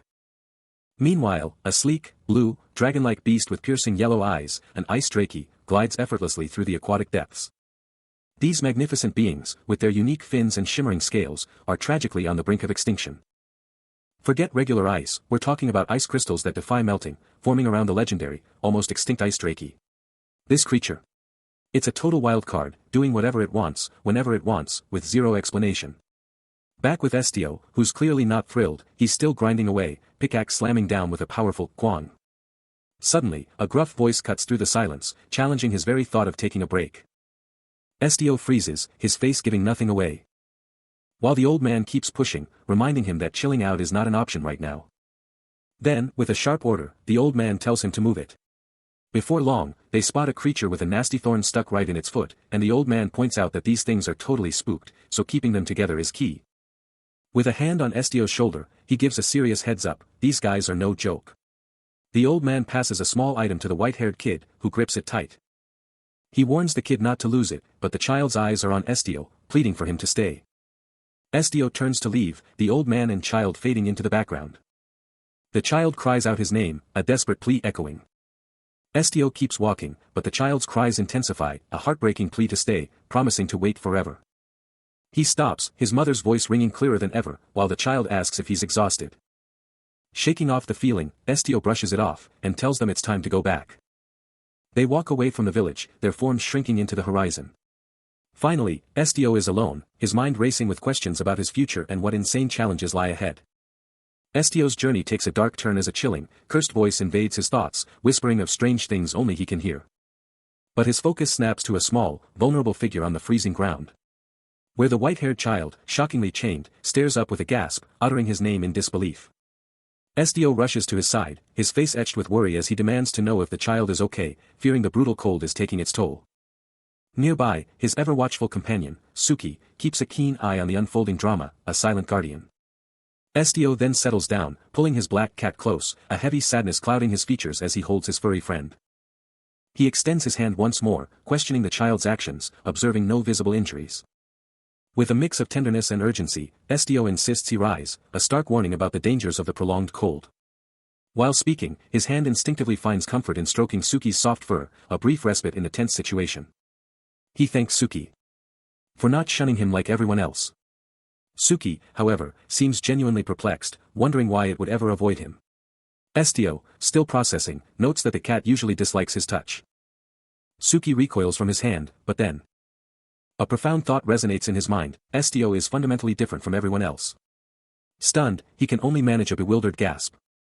As Suki coolly walks away, granting him full permission to act as he pleases. The enigmatic feline disappears into the shadows, leaving Estio with a new, unsettling understanding. Estio's inner self, a shadowy figure with glowing eyes, makes a powerful vow, he won't run from who he truly is. The holy beast from his past is clearly on his mind, a massive presence he can't ignore. Then, a powerful telepathic voice cuts through his thoughts, demanding his attention. Estio. Shifting back to reality, a hand is meticulously displaying 2 shining gold coins. And the Galasia branch manager is absolutely stunned, blurting out, Ricky didn't just give 1 guild coin, but 2. His gaze snaps to the young man, and a shocking realization hits him, this guy is legit. He then calls out to the young man, his voice filled with new respect, Estio. An expression of pure, unadulterated excitement explodes across the manager's face. And he practically shouts, from now on, you're officially a guild member, Estio. I'm hooking you up with a badge and uniform, so you better rock them on every single request. With a cool nod, the new guild member simply responds, all right. Registration complete, Estio clutches his brand new guild badge, the ultimate proof he's officially in the game. But the Galasia branch manager isn't pulling any punches, laying down the law about the guild's legendary manners, basically telling him to suck it up or go home if he can't handle it. Then, in a total mood swing, he's all smiles, telling Estio not to sweat his animal companion, but still demands he shows up at the training department first thing tomorrow. Day's over, manager's done, and Estio's finally free, ready to crash after a whirlwind of guild induction. Night falls, rain's pouring, and the guild's upper levels are lit, as the city outside goes dark. A mysterious dark bottle rests on a clean surface, maybe a secret potion to recharge after all that guild drama. Estio's unwinding in a steamy bath, scrubbing away the day's stress in a The rain keeps coming down outside, a perfect soundtrack for his post-guild thoughts. He checks out his new guild uniform, and it's a total glow-up from his old farm gear. The dark fabric and gold details are definitely a new vibe, marking his fresh start. He can't help but wonder, is this look weird? His trusty cat, ever the fashion critic, gives a quick, approving nod, looks good. Later, chilling in bed, the day's wild ride replays in his head, and the new guild life hits different.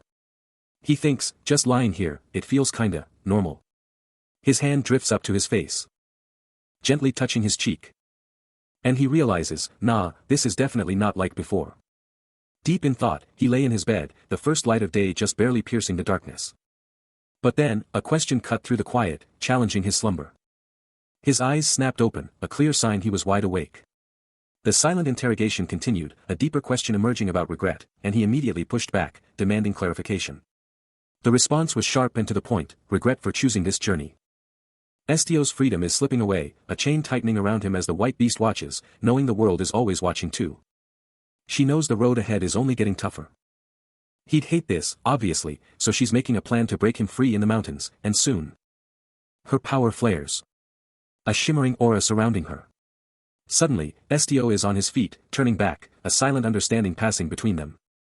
She's right there with him, a loyal protector, so glad that he won't have to face anything alone. The white beast's mind was racing, a powerful realization dawning, it was better to build bridges than burn them. But Estio wasn't just sitting around, a soft, blue energy pulsed around him, as he too had a breakthrough, realizing he could choose to like people instead of hating them. A quiet thank you escaped his lips, a silent nod to the massive change happening inside him. His time with the white beast wasn't just about survival, it was a masterclass in empathy, teaching him that there were people and things in this world truly worth loving, not hating. Sitting by the window, lost in thoughts of bustling towns and past encounters, he felt a surge of power, convinced he'd leveled up his inner strength. And the white beast? She knew it too, this wasn't just growth, this was the real Estio, finally unleashed. Fast forward. We're now in a bustling city street, where a building screams, customer satisfaction guaranteed. Talk about confidence. Sunlight poured through a window, a bright beacon for whatever was coming next.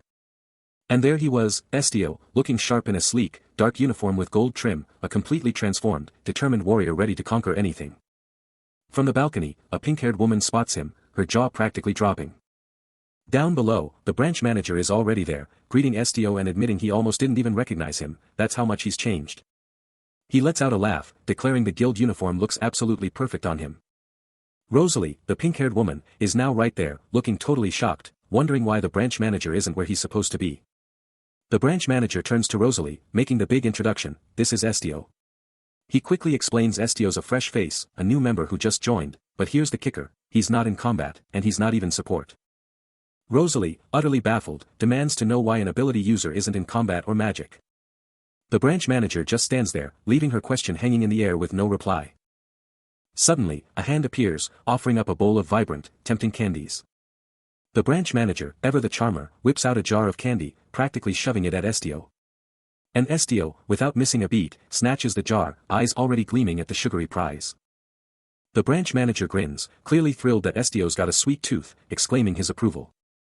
Estio, deep in thought, ponders the profound philosophy of candy consumption, while the branch manager, munching away, smugly confirms his own genius. Estio's mind races, a whirlwind of thoughts on generosity and candy shops, culminating in a triumphant declaration. Estio just breezes past Rosalie, leaving the branch manager to shake his head and declare, there he goes again. Rosalie, utterly bewildered, calls out to Estio, but the branch manager just waves her off, saying, don't even worry about it, he's always like this. Meanwhile, completely unfazed, Estio just casually pops another candy into his mouth. And then, the branch manager, with a mischievous twinkle, tells Rosalie she's gotta bring him some candy at the guild. He takes it all in, finding the whole thing rather absolutely amazing, a realization that hits him hard. The branch manager then throws a question his way, asking which department needs his help, a query he's practically heard 1,000,000 times. He's quickly put to work, tasked with tackling some paperwork, a seemingly simple start. Moments later, a determined ascent up a flight of stairs signals a change of scenery. Rosalie confronts him, desperate to find her black rubber band, but he's got no answers, stating he hasn't been looking and hasn't seen it. She sighs, wishing she had one right now, a feeling he totally gets. Her urgency for one right now is palpable, and he can only nod in understanding. Rosalie then drops a truth bomb, if you've got something, you can just buy another.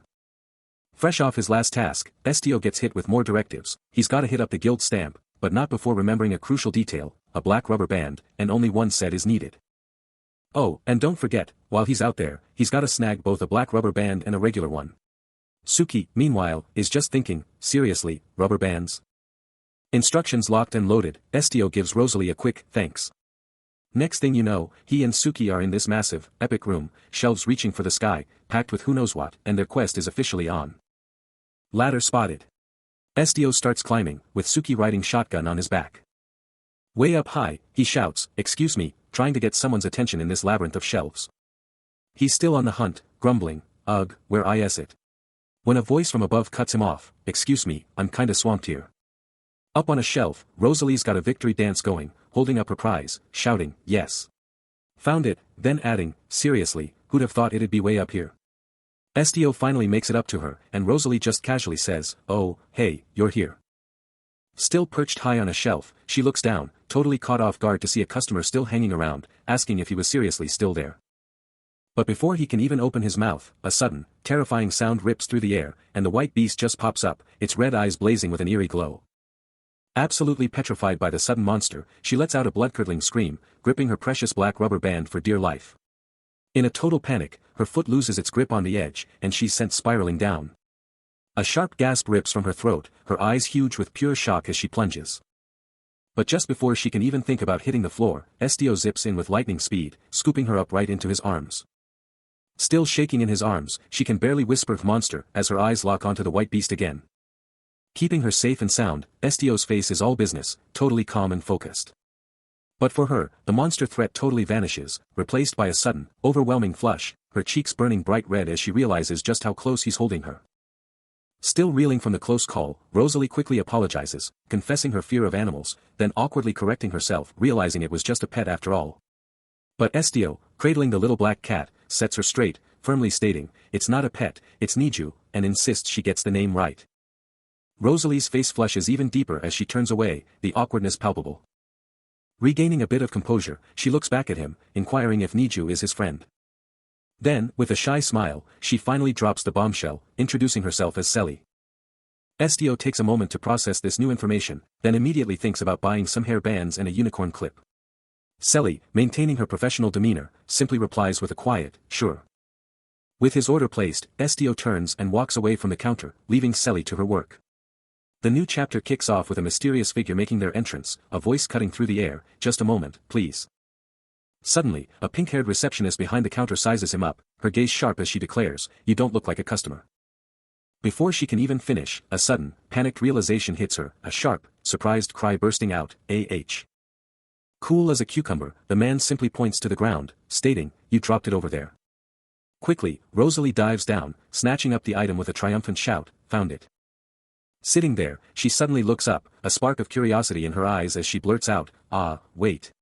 What's your name? He locks eyes with her, a subtle smirk gracing his features as he finally drops the reveal.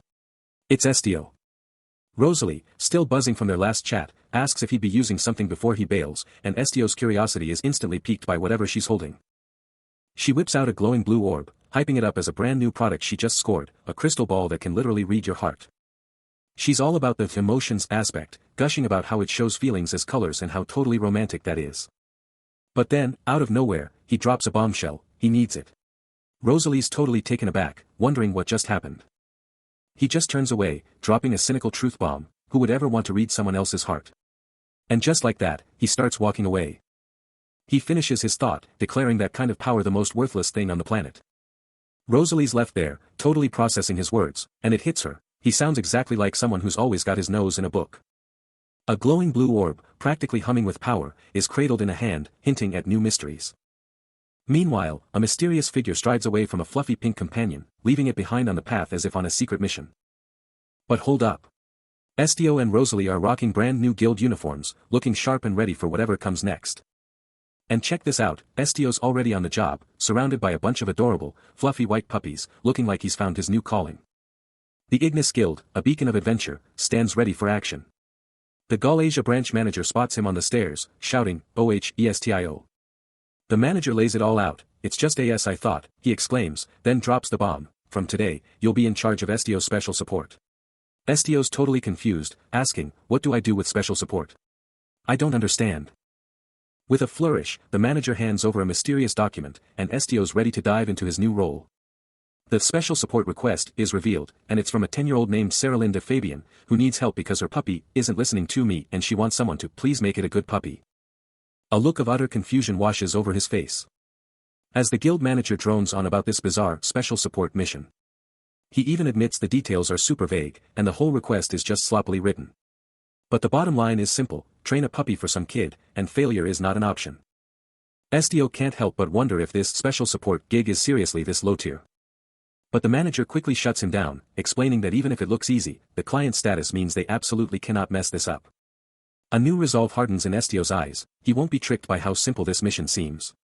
As the manager doubles down, demanding his full heart and soul for this mission, because success is the only option. And then, the real twist, the puppy isn't what you think, hinted at by a jar full of glowing, multicolored orbs.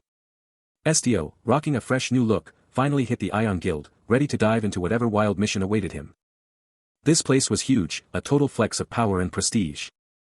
He and the white beast strode in, and the inside was just as epic. He checked on his furry friend, who was totally chill about the fancy digs. 2 armored guards blocked their path, but Estio confidently declared he was on a mission from the Ion Guild, and one of them immediately asked for his papers.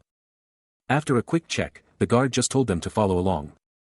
They headed further into the guild's massive halls, the hallways just kept going and going.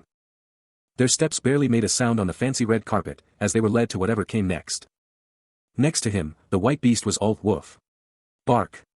Growl, a powerful, noisy companion. He takes in the unfolding chaos, a sound like this cutting through the air, and immediately, his mind draws a stark comparison to the last dog he encountered. This one? Oh, it's completely different. The tiny white terror, Hiru, lets out a furious bark, practically screaming, "Why are you back?"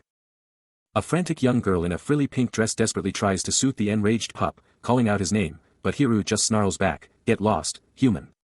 Her hand extends, a worried plea escaping her lips as she calls out again, "Hiru." "No," she cries, her hand shooting out to intervene, a sudden realization dawning on her that he's actually a guest. Dropping to her knees, she desperately tries to calm the furiously barking dog. Her face a mask of pure distress as she whispers, "Hiru." Estio takes in the entire chaotic spectacle, a deeply thoughtful, almost amused, look settling on his features. A young girl in a frilly pink dress confronts him, declaring, "I'm from Ignis." She immediately challenges him, demanding to know if he's a guild member, and he confirms. Yes. Her eyes widen in disbelief. "I thought a weak-looking old man would come," she exclaims, then adds with a sneer, "So a weak-looking guy like you works at the guild as well?" Her eyes narrow, and she fires off another question. "How old are you?" He just stands there, unmoving, taking her in. Suddenly, the tiny white terror, Hiru, bursts onto the scene, barking furiously at him. Its miniature fangs bared in a vicious snarl. And as the dog's fury intensifies, Estio's eyes ignite with an ominous, electric blue glow. He's checking out the little white dog, a curious cue escaping him. But hold up, a new character just dropped. A young girl with blonde hair and huge red bows is looking up, totally blown away, shouting, "Wow." Her jaw drops, totally shocked as she spots a giant beast, blurting out, "What in the world? Such a big monkey." "It's NEJU." A mysterious attendant with dark skin, white hair, and glowing eyes is also on the scene, letting out a little cue of her own. But the young girl? She's absolutely smitten, gushing, so pretty, at whatever she's seeing. The attendant tries to warn her, "My lady, it's dangerous," but the girl's having none of it, confidently stating, "Monkeys are dangerous beasts. I'll take care of it, my lady." She's beaming, soaking up the compliments from her maids, who are all like, "Yep, that's our kind and beautiful lady." Out of nowhere, Estio pops up next to the girl, rocking a brand new, fancy uniform, and he looks completely shocked. His eyes are wide, totally bewildered as he asks, "What are you doing?" "Eh?" A mysterious young girl, with piercing red eyes and a regal pink dress, reveals a shocking ability to understand animals, demanding to know why Hiru harbors such hostility. Rosalie hypes up her master, claiming he's always one step ahead of everyone else. Estio takes it all in, a thoughtful look on his face. But nearby, Hiru is absolutely terrified, letting out a scared whimper. Suddenly, a striking white-haired man with intense red eyes appears next to Estio, who's comforting Hiru, and he calmly asks for a moment. Hiru's eyes are squeezed shut, still utterly distressed. Estio, looking sharp, stands confidently in an ornate archway. And Hiru, still needing comfort, gazes up at him. He drops down, eyes locked on the tiny, troubled beast. A quiet breath escapes him, plotting his next move, with Rosalie silently observing. His hand reaches out, a silent resolve burning as he knows he has to touch it now. A sudden, urgent thought hits him, wondering if this amplified power will even be okay. His face stays locked in concentration, his hand still extending. He carefully takes the little paws in his gloved hands, muttering its name, Hiru. His hold is steady, comforting. Looking down at the little one, assuring it, "I will not harm you." He rises, the little dog now settled at his feet, Rosalie still watching the whole thing unfold. Suddenly, a vivid memory erupts. A young girl in a lavish red dress, eyes wide with shock, is cradled by an unseen adult. Then, a close-up, a soft, white paw held by a human hand, a fleeting moment of connection. And then, a striking image, a young Estio, in a sharp black and gold uniform, holding the same girl's hand, her gaze fixed sadly downwards. Suddenly, the focus shifts to a tiny, white puppy, Hiru, mesmerized as brilliant blue magical energy explodes from the shadowy earth. A chilling voice declares, only one this time, as the helpless puppy is revealed, imprisoned within a cold, hard cage. The heartless voice is drone on, casually discarding the need for obedience, planning to replace him with another scoop, and then, the brutal order, get rid of it, because of its weak constitution. Lost in the crushing darkness, Hiru's tiny whimper breaks the silence, a desperate plea, "Mommy, where are you? Don't leave me." A figure coldly walks away, abandoning the tiny puppy to his fate, his desperate cries of, "Mommy," echoing into the terrifying emptiness. And then, from the deepest shadows, a monstrous, shadowy figure with piercing red eyes and razor-sharp teeth looms into view, a nightmare made real in the puppy's mind. A tiny whimper escapes Hiru, his puppy eyes wide with pure confusion and fear. He overhears whispers, "Puppies are just a high society trend." The cold command, "Just enough food to survive, no more." Another whimper as a hand invades his dark space, a voice demanding he wait. He watches, helpless, as the hand preps him, readying him for whatever comes next. Tears and snot stream down his face, his tiny body shaking as he understands this world is just cold and empty. Always, in that dark, lonely existence, he and his mom endured it all. He gazes up at his mom's back, her white hair cascading over her elegant dress, a beacon of hope in his darkest moment. Then, a jarring shift. A young blonde girl with red ribbons stands by a window. This is Sarah Lynn. Sarah Lynn, with a sweet smile, hands over the adorable puppy, hoping its new owner, Louis, will give it the best life. Kim takes the tiny furball, vowing to raise it right, as Sarah Lynn secretly hopes this super cute puppy finds the perfect home. But then, the scene shifts to a darker memory, where Hiru was just a curious, innocent angel. A gentle hand reaches out, telling him to get huge and powerful.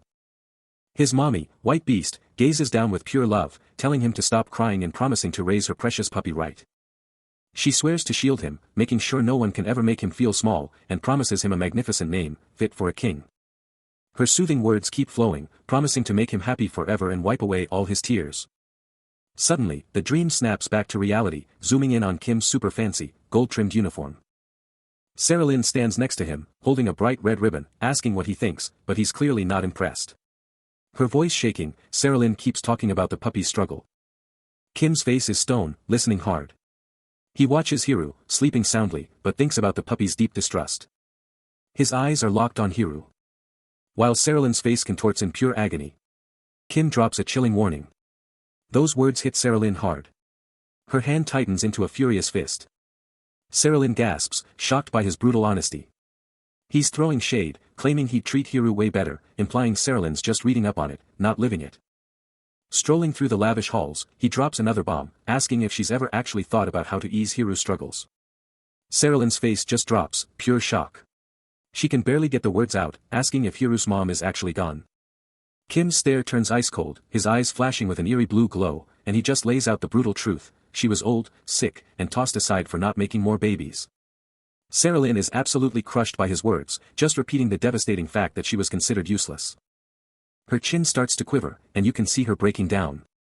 The harsh truth hits her like a truck, and Sarah Lynn just explodes into tears, screaming that she had no idea. She's bawling, asking what she's even supposed to do with this awful info, and a maid tries to calm her down, telling her to keep it classy. He watches the heartbroken kid. But as the drama unfolds, we cut to a new perspective, zeroing in on the intense, piercing blue eyes of our hero, a silent observer taking it all in. Back with Kim, he's still playing it cool, casually calling out to Hiru, who's just chilling by his side. But then, a sudden shift. Feet plunge into glowing water. An Estio bursts forth, eyes fixed on the surface through a dazzling shower of bubbles, a moment of pure, epic emergence. Now fully immersed in the mystical blue depths, he's enveloped by a mesmerizing aura of glowing, rising particles. Sarah Lynn's chilling in a fancy carriage, watching the world fly by, while Kim's on point, steering them through the unknown. But then, a tiny voice snaps her out of it, and she's like, huh.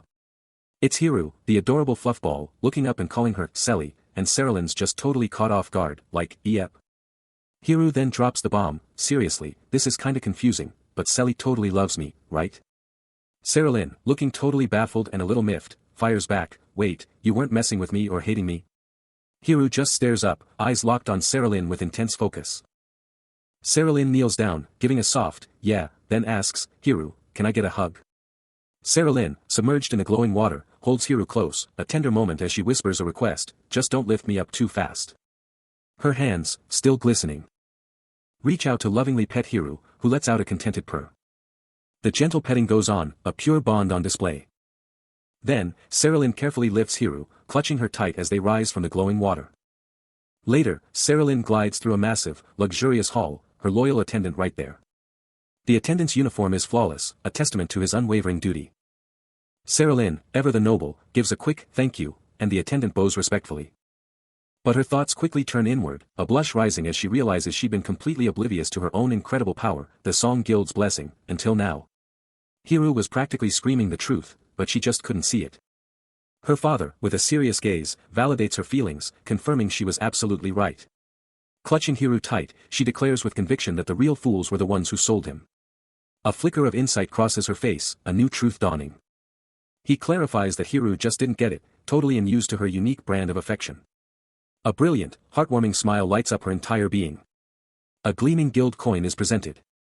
While Kim, ever the pragmatist, warns her not to get sidetracked, and her father gasps, realizing her extraordinary power. Stepping into a lavish hall, a sharply dressed young man exudes an air of quiet authority. He quickly tries to reassure a visibly distressed Saralyn, insisting he wasn't spying. With a wrapped gift in hand, Louis clarifies his presence, stating he was just getting home. But Saralyn's father arrives, his face a mask of worry, revealing he heard her crying all the way from the garden. Louis, however, remains stoic, his expression unreadable. Still in tears, Saralyn clings to her father, vehemently denying she cried and calling Louis a liar.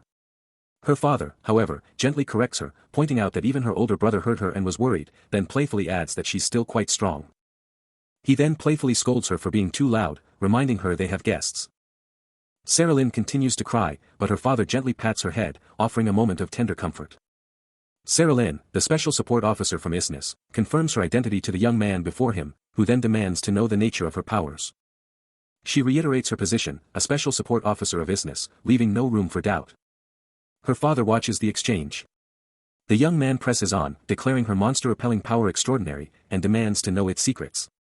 It is then revealed that his own incredible ability is to read the very hearts of animals. Her father, now holding a small white dog, questions if it truly involves animals, and Saralyn confirms it with a resolute yes. A subtle grimace crosses her father's face. The young man boldly declares, "How impudent." Her father then confronts him, demanding if he understands the consequences of a commoner speaking back in front of a noble. Kim, now a high-ranking noble, stands alongside an adult Saralyn, locking eyes with Estio in an intense stare-down.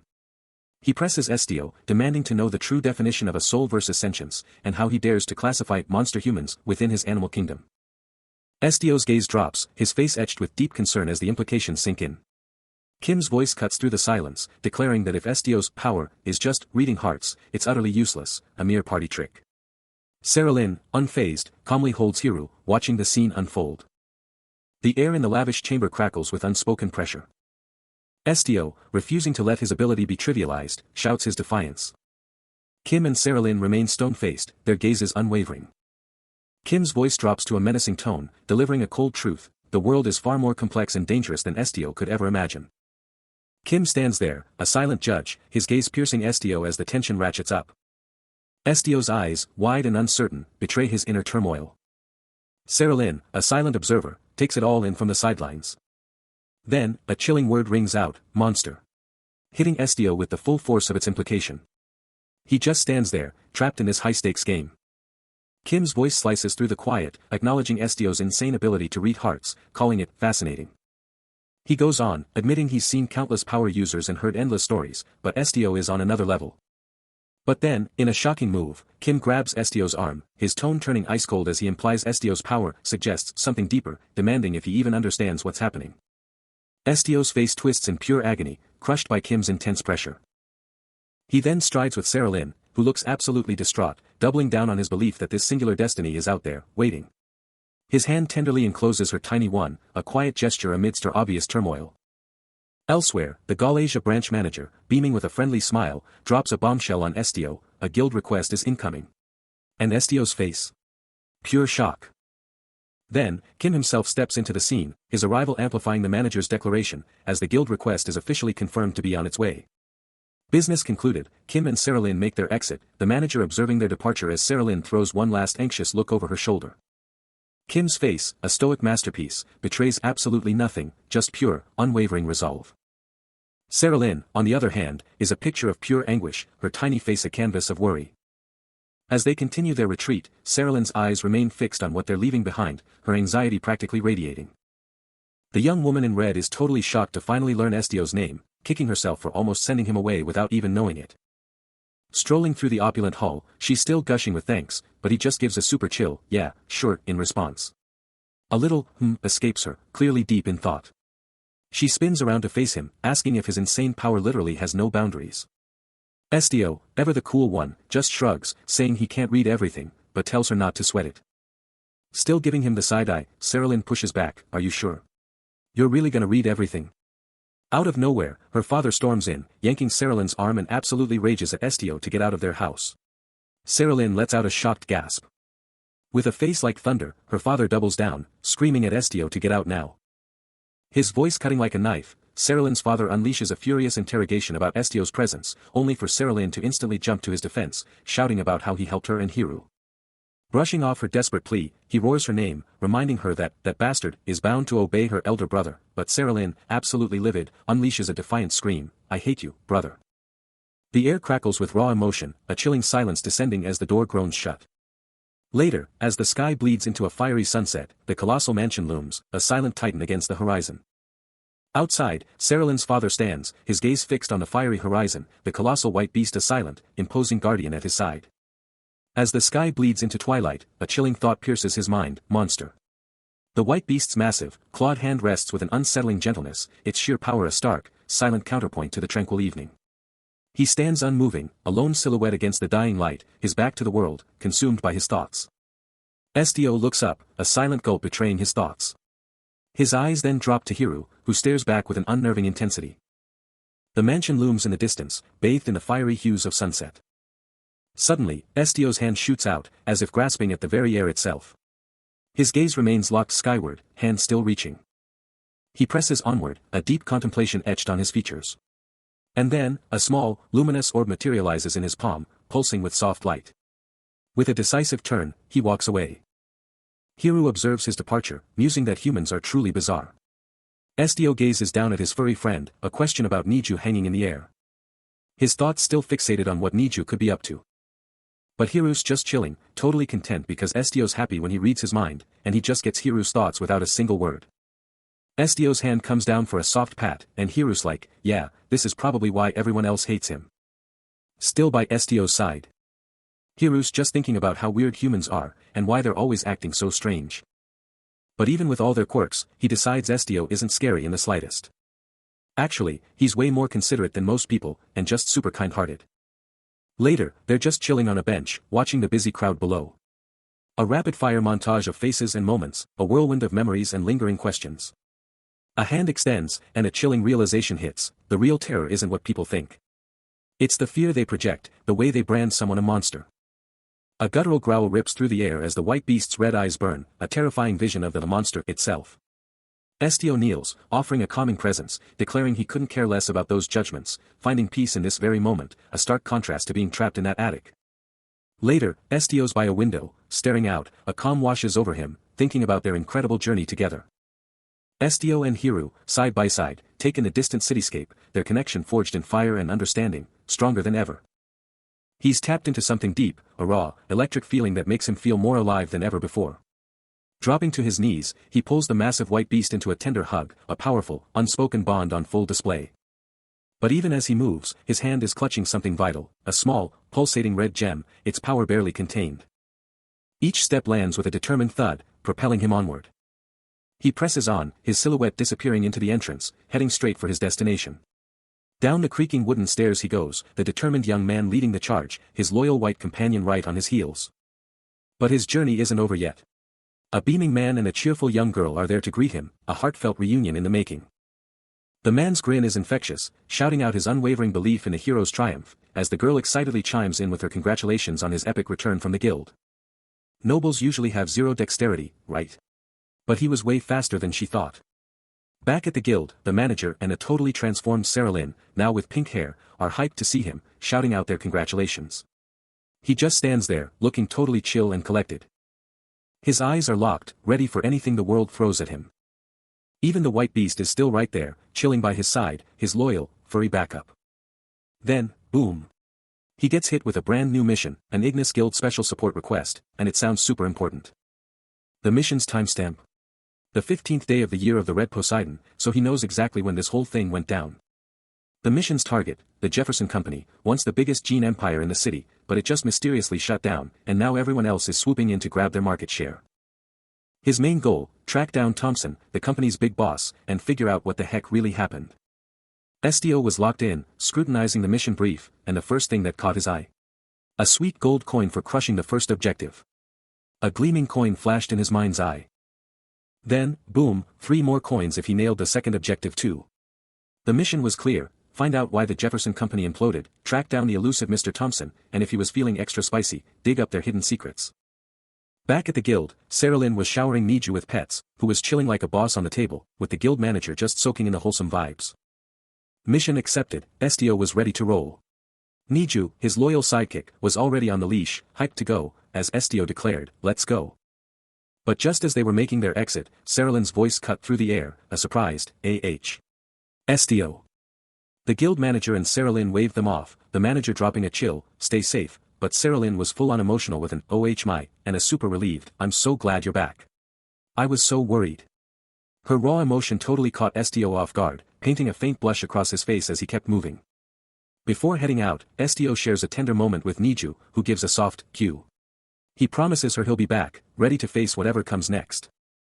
SDO, rocking a fresh black and gold uniform, is on the move, hitting the city streets with serious purpose. His new gear is a total glow-up from his old farmer threads. He's checking his surroundings, with his trusty black cat right behind him, when he blurts out, "SDO. Which way are we even going?" He pauses, then with a sudden burst of confidence, announces, okay, I got this. We just follow the guild sign straight to the guild hall, easy peasy." A map pops up, tracing their epic journey through the city, and he's already asking, "Q, are we there yet?" The black cat stares up, its golden eyes silently judging his navigation skills. And SDO looks down, probably realizing he's totally lost. SDO. Out of nowhere, the white beast, Niju, pops up behind him, her voice a low rumble as she casually asks, "Hey, need a lift? Should Niju carry you?" SDO's mind raced, but Niju wasn't waiting, hyping up her own speed, declaring she could outpace him easily and save him from getting tired. But SDO, ever the independent one, shot down the offer, claiming he was totally fine, as Niju let out a little "kyuk" of surprise. Niju's enthusiasm instantly deflated, her shoulders slumping as she mumbled about finally getting to go out, only to realize she wasn't good enough. That puppy dog look hit SDO hard, making him rethink everything as he stammered, "Get on." And just like that, her spirits soared, a triumphant "Q," echoing as she realized her chance wasn't lost. She sprang to her feet, eyes gleaming with purpose, ready to go, leaving SDO utterly stunned.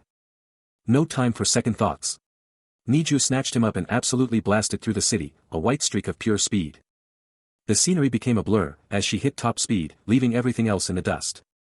Every building, every street sign, just a smear, as they rocketed towards their destination. They've arrived. Niju is absolutely hyped, flexing her incredible speed. SDO, still a bit dazed, can only confirm the insane speed, but Niju is still buzzing with energy. His gaze tells a story of pure exhaustion, mixed with a hint of "whoa." They've made it to the guild hall, a massive, old-school building that screams, "Important stuff happens here." But just as they arrive, bam. A stone-faced guard with a spear blocks their way, no entry. SDO clocks the guard's basic spear, nothing special, while Niju is already demanding answers, "Why are we stopped?" His fist tightens, this delay is clearly getting to him. The guard, totally unfazed, just shuts them down, "Nobody's here." But Niju isn't buying it, pointing out that the company owner actually lives right there. He's flashing back, remembering how someone always hooked him up with sugar, even when it was super pricey. He got medicine when he was sick, and bread when he was literally starving after a bad harvest. No clue why or how often, he thinks, as Niju totally just starts petting his head. Niju, ever the direct one, asks, "Is SDO really just gonna keep waiting for SDO to come back?" He just shrugs it off with a quick, "I'm fine," while Niju keeps on stroking his hair. Then, a stunning sunset explodes across the horizon. Before we cut to a massive, lit-up building under the cloak of night. And there's SDO again, deep in his own head, letting out a soft hum. SDO and Niju share a quiet moment, a soft sound escaping him, but the piece is about to shatter. But then, a hand snatches out of nowhere, a brutal grip taking hold. Estio is ripped forward, his face a mask of pure shock and agony as he screams, "Are you out of your mind?" A cold, calculating man steps into view, his voice dripping with disdain as he snarls, "I thought they would have discouraged you and sent you packing." Shaking off the shock, Estio confronts the man, demanding, "Are you Thompson, head of the Thompson Company?" Thompson just scoffs, his voice dripping with contempt, "Who cares if I am? You're just some pathetic noble's lackey. Get lost." Thompson turns his back, walking away in disgust, leaving Estio to stew in his silent despair. Thompson lets out a mocking laugh, muttering about being disrespected, but then, Estio's eyes ignite with a fierce, glowing blue, a silent promise of retribution burning within him. His hand slams down, clenching into a white-knuckled fist on the ground, a silent, furious vow echoing in the air. Still fuming from the last exchange, Thompson tries to assert dominance, demanding to know why Estio is even there. He knows this place, now a Hunters Guild branch, but the river that once flowed nearby is gone, a stark reminder of how much has changed. But Estio is totally unfazed, his voice dripping with a quiet challenge as he asks if it's not just natural to be around someone's house. But before Thompson can even respond, a glint of steel flashes as his hand darts to his belt, pulling out a knife. But Estio is lightning fast, his sudden move completely blindsiding Thompson. With a swift, decisive move, Estio disarms him, the knife clattering away as Thompson stumbles back. Estio then grabs him by the collar, holding him tight as he demands to know what's wrong. Meanwhile, somewhere else, a woman is lost in thought, maybe reliving a past proposal, a memory of someone asking, "Will you marry me?" and a worried voice asking, "Dear, what's wrong? Are you hurt somewhere?" She stares out a huge window, pondering the words, "Why are you like this? Life is so cold. Have you been hurt?" A haunting face emerges from the shadows, revealing a shocking truth. Thompson had a daughter, Teal. He initially rejected the proposal, but somehow, they married. Yet, just 3 months later, everything changed. Their first child was lost before its first birthday, and then a horrific cycle of miscarriages stole 2 more. A baby's cries pierced the silence, a stark reminder of the crushing losses. Teal, her eyes burning with despair, made a chilling declaration, "I will also die like this." Engulfed by depression and despair, she couldn't fight back, and soon, their marriage crumbled as she challenged Thompson, "How much do you have left to lose?" Her glowing eyes locked on him, Teal's voice cut through the silence with a devastating question, "Are you going to leave Leia to die too?" A crushing silence fell, her despair echoing in the void. The focus abruptly shifts to a document, Jefferson Corp business stage. Thompson, after shutting down his entire company, barricaded himself and his young daughter away in a tiny, suffocating room. He snarls, yanking the struggling white beast, demanding to know where the stupid beast thinks she's going. But then, a chilling question cuts through the tension, "Is your wife expecting another child?" Thompson's face twists in utter disbelief. He's left speechless, sweat beading on his brow, barely able to utter a response. Elsewhere, Estio watches the helpless, chained white beast, a cold truth forming in his mind, "Without the power to fight, you're just prey." His eyes ignite with an intense blue glow as the pieces click into place, revealing the true reason behind the Thompson Company's sudden collapse. A devastating blast of pure blue energy explodes from his palm, tearing through the air. Thompson is down, utterly defeated, as Estio effortlessly lifts the white beast by her throat. And with a swift, decisive movement, that same potent blue energy crackles, ready to unleash another wave of power. A lone figure stands in the dim light. Their face obscured by a dark mask as they demand, "What are you? And how do you know about Teal?" A mysterious horned figure cradles a weakened Estio, his energy seemingly drained. With a flicker of consciousness, he manages to utter his name, Estio, a member of the Ignis Guild. Elsewhere, a voice seethes with frustration, cursing the nobles for their relentless meddling, their insatiable greed. Thompson, his face contorted in disgust, rages about the nobles' audacity, even dragging the guild into his private life. And then, with a sneer, he utterly dismisses Estio, branding him a weakling, the absolute worst of the guild, just by a glance. Still, the mysterious horned figure holds Estio, who remains utterly spent. Thompson lets out a dismissive scoff, his mind already on the petty squabbles of the elite. Ugh, they're all clamoring for those jewels. Without a second thought, he casually strokes Suki, the small cat purring a soft rumble against his touch. His movements are fluid, almost dismissive. Then, with a sudden, sharp declaration of power, "You're absolutely right. I am the head of the Thompson Company." A condescending hand reaches out, his towering shadow engulfing Estio, who is still sprawled helplessly on the floor. His eyes, cold and calculating, bore down on the vulnerable youth. His voice cuts through the silence, dripping with thinly veiled contempt, ahem. "So, guild boy, what exactly brought you crawling here?" With a flourish, he extends his hand, presenting something to the defeated Estio, "Take this." His desperate plea echoes, a raw question about getting his business back on track. Thompson, gazing down at the kid, just brushes off the rampant rumors, calling them inconvenient like it's nothing. Then he just casually wonders aloud, like, hasn't he been here in ages? Estio's face is a whole mood, apprehension and resignation battling it out. Still on the floor, back to us, he's stuck in that submissive pose. Estio's on his knees, and Thompson, casually petting Suki, drops the bomb, an apology token you can't refuse. Suddenly, the vibe changes. We're in a private, candlelit room, bottles everywhere, setting the stage for some serious talk. Seated now, Thompson keeps up his smooth talk, implying kids like Estio just want sweet juice. With a sly smirk, he gives Suki another pet, dropping that condescending, well, good boy.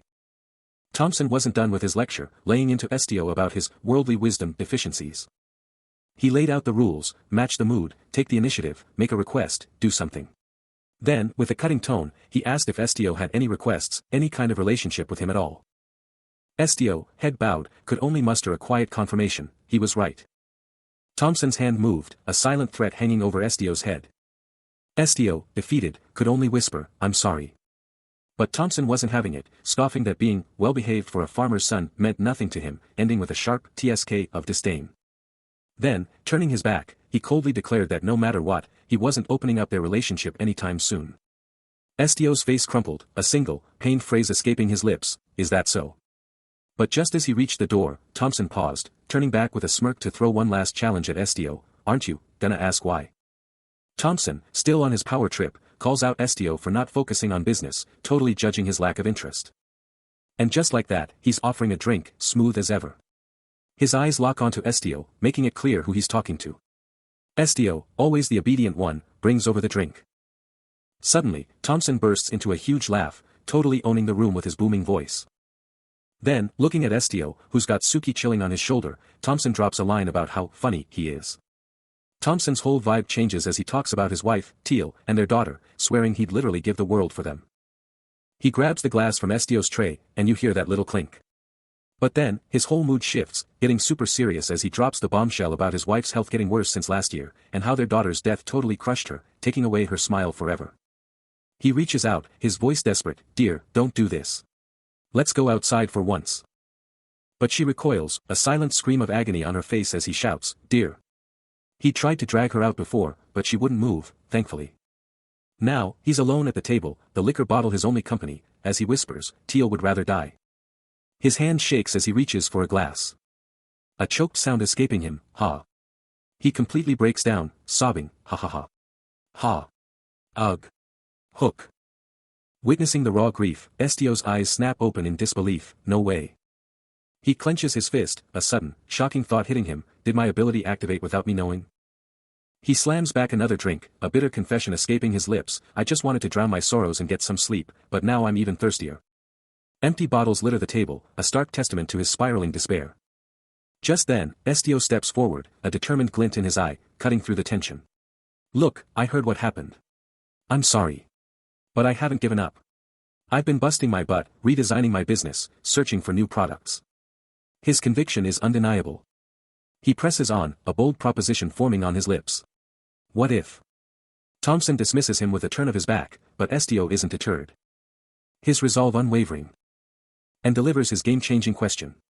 What if your wife gets better? Would you reopen your business then? Thompson whips around, a stunned expression on his face, my business. Estio, still towering over Thompson, drops another bombshell, proclaiming he can pull off a feat that literally no one else on this planet can. Thompson's hand tightens into a white-knuckled fist, the sheer audacity of Estio's claim hitting him hard. And then, Estio drops the ultimate challenge, he's going to get Thompson's wife to finally leave her room. Estio is absolutely floored, his jaw practically on the floor. Enraging a creator? And her room?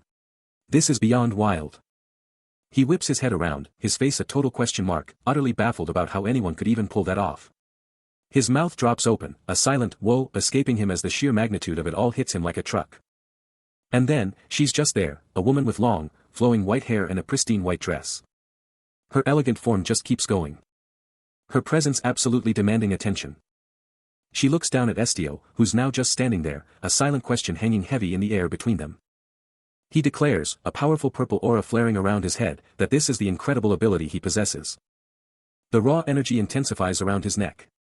While a dark-haired man stares in absolute shock, a single, disbelieving, wah, escaping his lips. Estio calmly places a reassuring hand on the man's shoulder, telling him there's no need to be afraid. A powerful surge of blue energy crackles from his outstretched hand, unleashing a sharp, impactful sound. Both men lock eyes, their faces a canvas of shock and dawning realization. Then, Estio turns his gaze to the white-haired woman, who kneels before him, desperately pleading that she's not a bad person.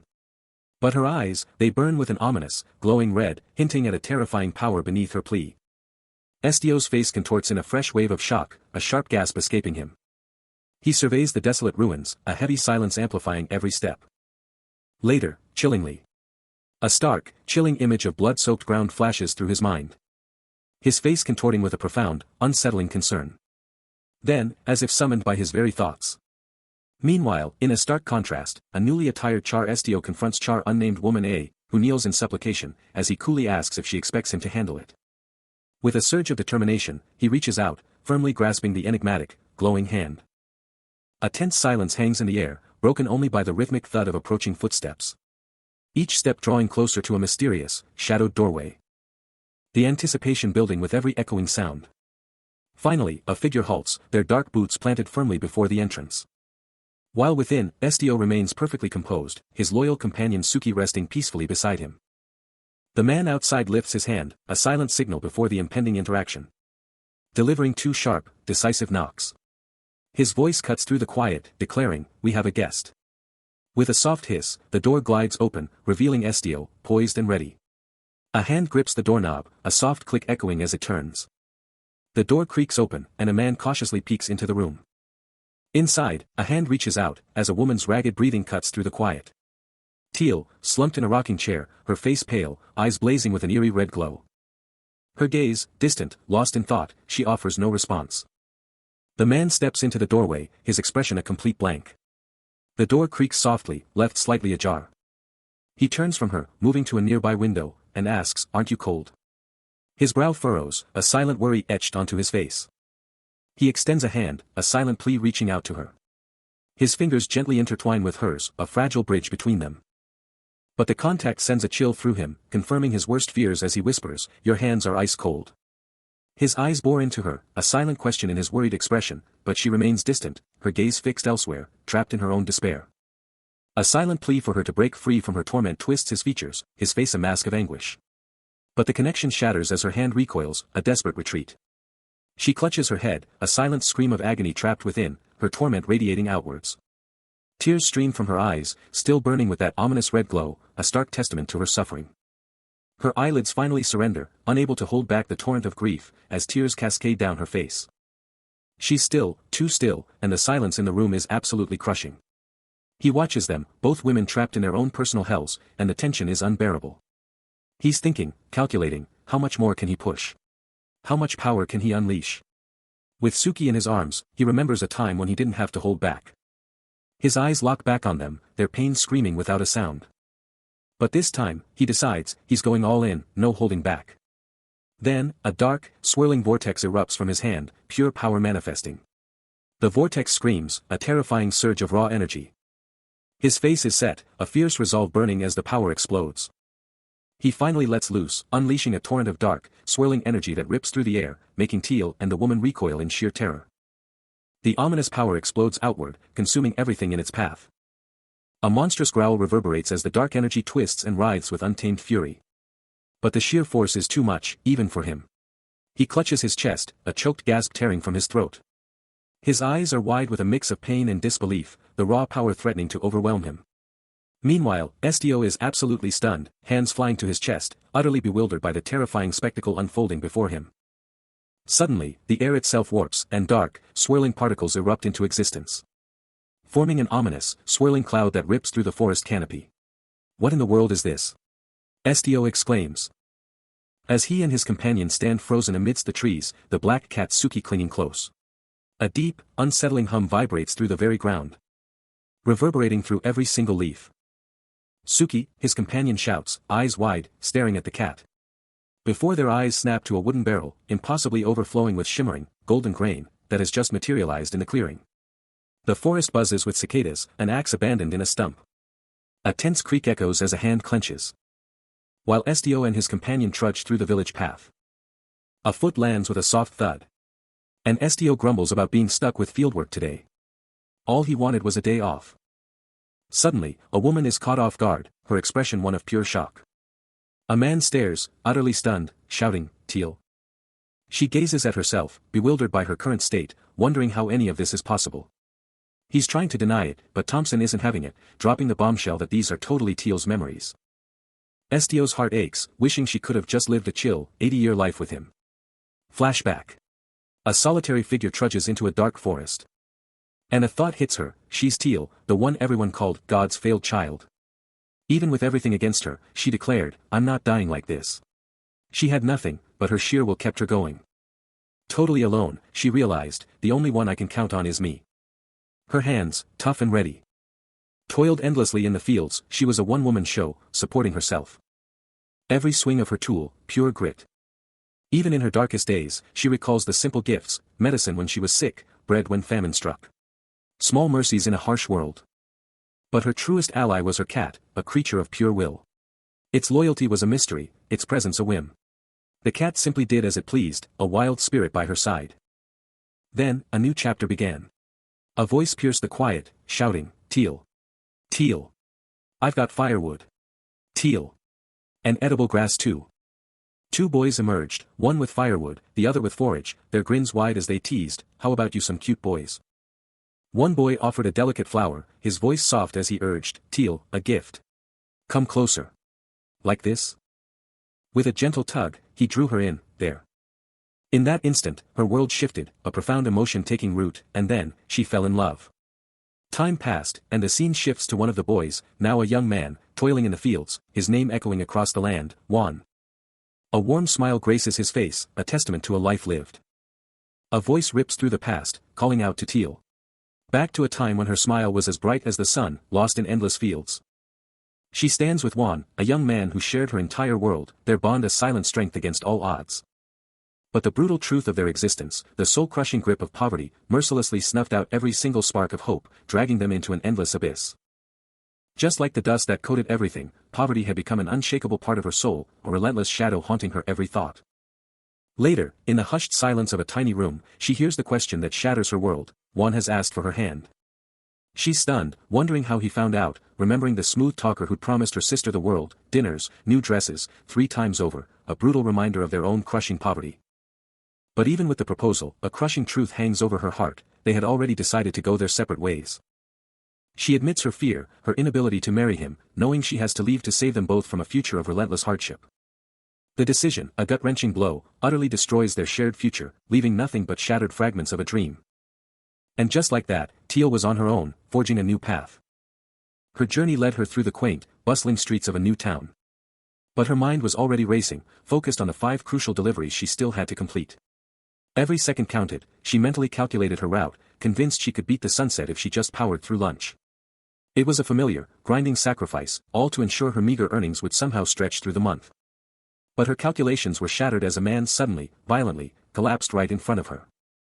A gasp caught in her throat, her hands clenching into fists as pure shock washed over her. Without a second thought, she lunged forward, shouting, "Are you okay?" as scattered boxes tumbled around the unconscious man. The commotion drew a crowd, villagers gasping and murmuring as Teal desperately tried to help the fallen stranger. He flashes back to the very first time he ever laid eyes on Teal. The one who saved his life. And from that moment on, their destinies were forever linked. He was severely wounded. And her soft voice, asking if he was awake, her face filled with genuine worry. Then, a core memory, a life-changing moment, when he got down on one knee and asked, "Teal, will you marry me?" The iconic proposal scene, full of hope. And the ring, a symbol of their future, burns bright in his mind. But suddenly, the memory twists into a terrifying freefall, as he screams her name, plunging into the abyss. The intense memory dissolves into a blurry green, leaving behind a chilling sense of impending doom. In a shocking turn, a man with dark, spiky hair corners Teal in a forest, dropping a bombshell about her marriage. But the drama explodes as he clutches his chest, screaming a desperate threat to take his own life if she dares to abandon him. A skull-marked bottle is gripped tight, its contents a mystery. Out in the open, Teal turns her back, her dark dress a stark contrast against the green. Estio reaches out, his voice raw with desperation, pleading that he can't be without her. Gripping the strange bottle, he begs her to come back. But Teal's face is stone, her resolve unbreakable as she dismisses him. She walks away, her words like daggers, stating their bond is broken, his fate irrelevant. Estio reels from her cruel words, but she coldly declares she's leaving if he's finished. Teal delivers a crushing farewell, telling Juan to find happiness with someone new. But just as she walks away, a look of pure agony contorts his face, his hand clenching the sinister skull-marked bottle. Teal, determined, keeps walking, her eyes locked straight ahead. Then, a desperate scream rips from her as she whips around, a shocking pink aura exploding around her. Juan has crashed to the ground, and she sprints towards him, pure terror gripping her. Dropping to his side, Teal screams for him to wake up, her voice raw with agony. Thompson and another guy watch the whole disaster unfold from afar, as Thompson's secret feelings for Teal stay locked away. Thompson speculates Teal wanted to keep her husband in the dark, then whispers her name, a flicker of worry in his eyes. In a dark, symbolic void, Teal sits utterly alone, consumed by the crushing belief that she's cursed all because of Juan. A visceral PPUK reverberates within him, Thompson's hand slamming shut in a furious, tight fist. He presses on, his voice a low growl, spitting out the bitter truth, she married him for the cash. His associate nods slowly, a chilling that could be true escaping his lips. Thompson's mind races, a burning question, if money was her motive, would she ever truly change? Doubt flashes across his features, a raw, conflicted look of yearning and fear. He pictures it vividly, a world where his wife's every choice was twisted by cold cash and crushing poverty. A cascade of gold coins floods his vision, a brutal reminder of the riches she might have craved. The red-eyed woman challenges him directly, demanding to know if his wife would be cut from his three most precious list. Thompson's eyes blaze with fierce determination, a defiant declaration, she won't be. Teal is still the most precious. Clad in a sharp uniform, Estio's eyes pierce through the unseen, a silent observer. He and Suki observe Juan from afar, a quiet moment that makes him realize the world keeps turning, unchanged. Elsewhere, Thompson gazes out a window, his mind trapped in a powerful memory, unable to escape her lingering presence. Teal's face, a portrait of quiet contemplation, dominates his thoughts. As a younger Thompson, consumed by raw agony, desperately reaches for something just out of grasp. His face contorted in despair, he screams at Teal, the crushing accusation that she wouldn't care even if their daughter perished. The scene shifts to a somber room, a baby in a crib, a melancholic tune from a musician. Clutching the tiny infant, his voice cracks with a desperate, unspoken plea. The memory twists into a haunting echo, a final, desperate plea for her to just hold their daughter, even for a moment. He desperately pleads, insisting she's not emotionless. Even as he drops to his knees, demanding to know if she's truly hearing him, and she confirms it. But the words hit him like a hammer, his wife thinks he's using their kids to make her pay for her sins. How could this be happening? The sheer agony of it all overwhelms him. Then, a voice cuts through the despair, calling out to Teal. Assuring her, it's not your fault. A hand reaches out, a lifeline of hope, promising that their daughter, Leia, is still out there, alive and waiting. The desperate plea echoes, begging him to stop the self-torture and come back, as the very fabric of the memory shatters around him. He's still caught up in the mystery of the cat, admitting there's just no way to figure out its unpredictable appearances or motives. While Teal watches, a hint of sorrow in her eyes. But then Thompson turns, a soft smile gracing his lips, and declares the undeniable truth, their family. Then, without warning, the entire scene explodes. Glass bursts inward, sending countless razor-sharp fragments everywhere. Thompson is thrown back, utterly stunned by the sudden, brutal attack, his mind screaming, why is this happening? Teal is equally terrified, her eyes wide with pure shock. As the dust settles, Thompson whips his head to Teal, a shocking realization hitting him as he starts to call her name, seeing her face absolutely burning red. His jaw drops in utter disbelief, while Teal can only look away, completely unable to meet his stunned gaze. He locks eyes with her, a single, profound name echoing in the silence. A soft, rhythmic sound cuts through the tension. Then a gentle cooing breaks the silence. Above a crib, a delicate mobile spins, its tiny figures dancing in the soft light, a new life revealed. Overwhelmed, Teal collapses into his arms, tears streaming down her face as she whispers of her own perceived failure, the weight of it all crushing her. Her hand trembles, clutching at her chest, a soft whimper escaping her lips, the raw emotion palpable. He offers her a bottle, a gentle smile on his face, reassuring her that the baby's cries are simply a sign of hunger, a moment of calm amidst the storm. As he carefully feeds the infant, he asks if she, too, is hungry, mentioning the chicken soup they have, and she quietly thanks him, a tender moment of shared responsibility. With the baby now calm, he pulls her into a comforting embrace, both sharing a moment of quiet gratitude, their bond stronger than ever. He'd always been mystified by the cat, a silent guardian who'd shown up with medicine when he was sick, or bread when famine struck. There was no rhyme or reason to its appearances, the cat just did whatever it wanted, a true enigma. Then, a hand lashed out, reaching for something unseen. But a brutal, invisible force slammed into it, sending it snapping back. Engulfed in a swirling vortex of dark energy, Estio was sent spiraling down, his name ripped from someone's throat in a desperate cry. The town is plunged into darkness, but a deep, unsettling thud shatters the silence. A sound that feels like it's coming from the very core of the ancient structures. Estio, jolted awake, shouts out, "All right, I'm on my way. What in the world is happening out there, in the dead of night?" Then, a blinding blue light erupts, followed by a violent crack, instantly grabbing the attention of every soul in the vicinity. Estio bursts out, Suki right there with him, joining the growing crowd of villagers all staring up at the sky, their expressions a mix of fear and confusion. As he locks onto the unfolding chaos, a fierce resolve ignites within him, and his eyes blaze to life with an intense, blood-red glow. Gripping his lantern tightly, Estio gets ready to move, his eyes locked on the path, prepared for anything that comes next. His eyes, once blazing with raw power, now shimmer with a cool, bright blue, but a heavy exhaustion still clings to their depths. A quick flash of him, standing powerful in a sleek, dark uniform, a total opposite to how he is now. As he's out cold in bed, an elder healer checking him over with a worried look. "Yeah, he is," the elder confirms, sounding serious. Juan and Teal are right there, looking super worried, and Juan spills it, he got like this after he used his ability. The elder healer lets out a heavy sigh, looking totally grim. "Ugh, it's probably a mana issue. And if it is, I can't do anything about it." A slight flush on his cheek, a flicker of pain even while he's out cold. While Juan pushes the elder for answers. "Outside your jurisdiction. So, where do we even go?" The elder healer slowly shakes his head, there are no medical places in Galasia that can actually treat ability users. He then turns to Juan and Teal, his voice totally firm. "Looks like he pushed his ability too hard. We gotta get him proper care. Just resting won't cut it. So, we're heading to the city." Juan and Teal are locked in a tense discussion, realizing the gravity of Estio's state and the desperate need to call upon an affiliated guild for aid. But then, a sudden, inexplicable event makes them both snap their heads around, their faces contorting in pure shock.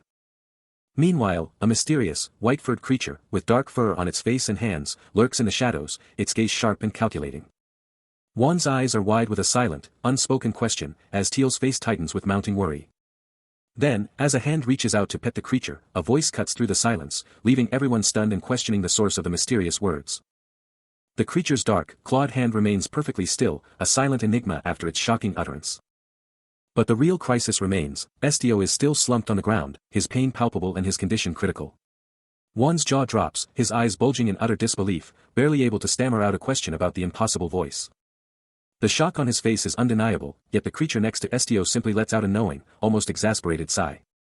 Juan, reeling from the talking creature, lays out his desperate plea, Leia's safety is paramount, and he'll spare no expense, no effort, to get the help they need. With its eerie red eyes burning, the creature cuts straight to the chase, addressing Juan's deepest fears.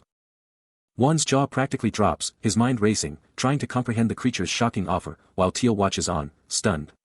But Juan's resolve hardens, declaring his wife's heart is his absolute, non-negotiable priority. The creature, already moving on, casually dismisses Juan's worries, promising their friend is no longer a concern. A quick, decisive nod confirms the creature's mysterious promise. Footsteps echo ominously as Juan and Teal stride down a stark, silent corridor, their faces etched with worry. Their path takes them past a chillingly empty wheelchair, a silent testament to the gravity of their situation. And nearby, a tray of gleaming, ominous medical tools awaits its grim purpose. He's just chilling in bed, book in hand, but his mind is racing, flashing back to those desperate times, medicine when he was sick, bread when he was starving. Meanwhile, an unseen force is like, yeah, I was totally helping them, and it worked out perfectly.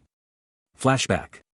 Little Estio is there with his family, Juan, Teal, and baby Leia, a picture of simple, happy times. Snap back to reality. He's now sitting on a huge bed, staring out the window, totally zoned out. A quiet "so" slipping out as he glances down. His eyes flutter shut, a quiet cue escapes, and then a voice in his head is like, "Wake up, dude, it's time to go home."